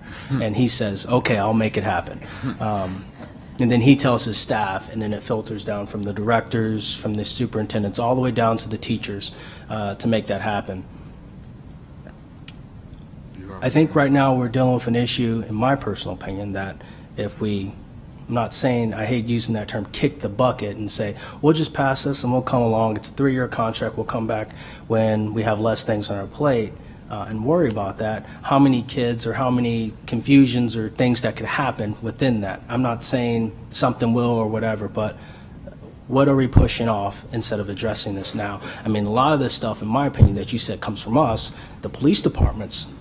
They're the ones that could come up with a lot of this stuff themselves. And present some of this stuff. This is some of the ways that we can pull ourselves back in a more reserved role. And nothing taken from you that you guys said you worked on. I haven't seen that in a presentation or anything on their changes. To me, it seems like it's the same contract, just a renewal, just the extended date on that. Is that correct? The contract is very similar to the previous one, but I do believe my legal recommendation is to provide you plenty of flexibility. In fact, if you're dissatisfied with the performance of any particular SRO, you contact the police officer, sergeant, or appropriate supervisor under 4.2 and instruct them to leave the school. So you do have plenty of flexibility with each individual if there are one or two that aren't following OPS guidelines, and that discussion also has to happen within the building. I think it's on behalf of OPS as well, and I think the agreement provides that flexibility that allows the case-by-case scenario to work through, and it's a very different discussion than SROs in school buildings, which is a much bigger discussion than this contract that we have in front of you this evening. I agree. I'm just saying, at the end of the day, and we have some principals in the room, and they could probably attest to that. If an SRO comes on the scene, something's going on, they take over that scene. Is that correct? But, would you say that, Matt? You probably will answer that. This is going to sound... Yes, it the short answer is yes. depends on the scene that you're talking about. I mean, if it's criminal, yes. If it's a baseball cap, no. And that's what we're communicating out. That's the messaging that we're giving, is trying to make that line clear. The police department is very, Mr. Evans did talk at the board meeting before about speaking with the Bellevue police chief. They're very reflective. They're very open to our input. They're open to examining the role, examining officer placements. I don't, just by approving this doesn't mean we won't still change and still progress.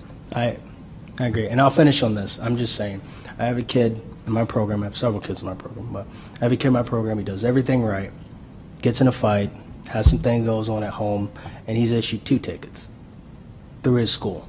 So that to me makes no sense. He goes to school to learn. He's showing up to learn. He's trying to understand. Things are going to happen, but he has to deal with this. Misses a court case. Now he's in my center with an ankle bracelet. It makes no sense to me. Thank you. Ms. Williams, followed by Ms. Merrick. So, followed by Mr. Evans. So I guess what I was trying to say, Mr. Snow, is that I think this is our directive to ask the superintendent. This is not, we're not saying we shouldn't do it, because if you're looking at overall, I could say, well, which one of your kids, was it an SRO from Bellevue? Did they go to the Bryan, or was it an OPD of one of the, there's so many more questions. We're not kicking the bucket or passing the buck by any means. It's saying, right now, on public record, Mr. Evans, I'm requesting that you get the information for it. I mean, that's what we need to do. If there's more, then there's obviously several of us that have this concern. So why can't we have both police departments represented and really have a very candid conversation? I mean, that's the only way, regardless of a contract, that's the only way we're going to make any changes in the schools and set the expectation. These are our students. And I personally can say, with working with the schools for as long as I've worked with SROs. Like I said, there's some that are fabulous, and they let the school handle their business, and they do what they need to do if it's criminal, if it's a criminal thing. But for us to go back and forth over a contract in 2 schools, I think there's a bigger issue, and I think we need to address the bigger issue, and that's I really think we should have that workshop, and we should have both cities present, and we can ask the very direct, candid questions and have those conversations that we need to have, and then public can come and they can bring their input, or they can hear and ask questions. I mean, that's the thing that we need to do. I don't think just this conversation is going to solve it by any means necessary. But that's my suggestion, and that's my ask. Ms. America. I think I just have two fairly quick things. The first, again, I can't see you because you're behind the podium. So if our original contract ended July 31st, have we just had SROs in those two schools on good faith, kind of, that we were going to move forward with another contract? I believe so, yes. Okay, And then I guess my second comment was essentially echoing what Ms. Williams said, that I think we do need to have that 10,000-foot discussion on what is the role of an SRO, and I would be interested too, I know we talked a little bit before the meeting about, I didn't know that some of these things in Section 5 were in here, finding out our principals asking the SROs to do these things on a routine basis. But we do need to keep in mind that this is a specific contract for two of our schools, and if for some reason it wasn't approved, we would have two schools that technically don't have SROs when all of the other ones do, and that's the fundamental action that we're being asked to perform right now, which we do need to have the conversation too, and I think we have given a clear directive to Mr. Evans to move forward with that. Mr. Evans. Yeah, I don't think there's any problem with that. We can bring back, whether it's in maybe a before the board meeting 6 to 6:30 workshop with police chief from Omaha as well as from Sarpy. I don't think there's going to be a problem with that. And I did meet with the Bellevue police chief, and he was very amenable to doing whatever training and expectations we had. And I think they're going to do whatever we want them to do. I do think sometimes it's difficult when you're in the heat of the battle as a principal and things are going on around you, and SROs got their own eyes on something else, and something happens with young people.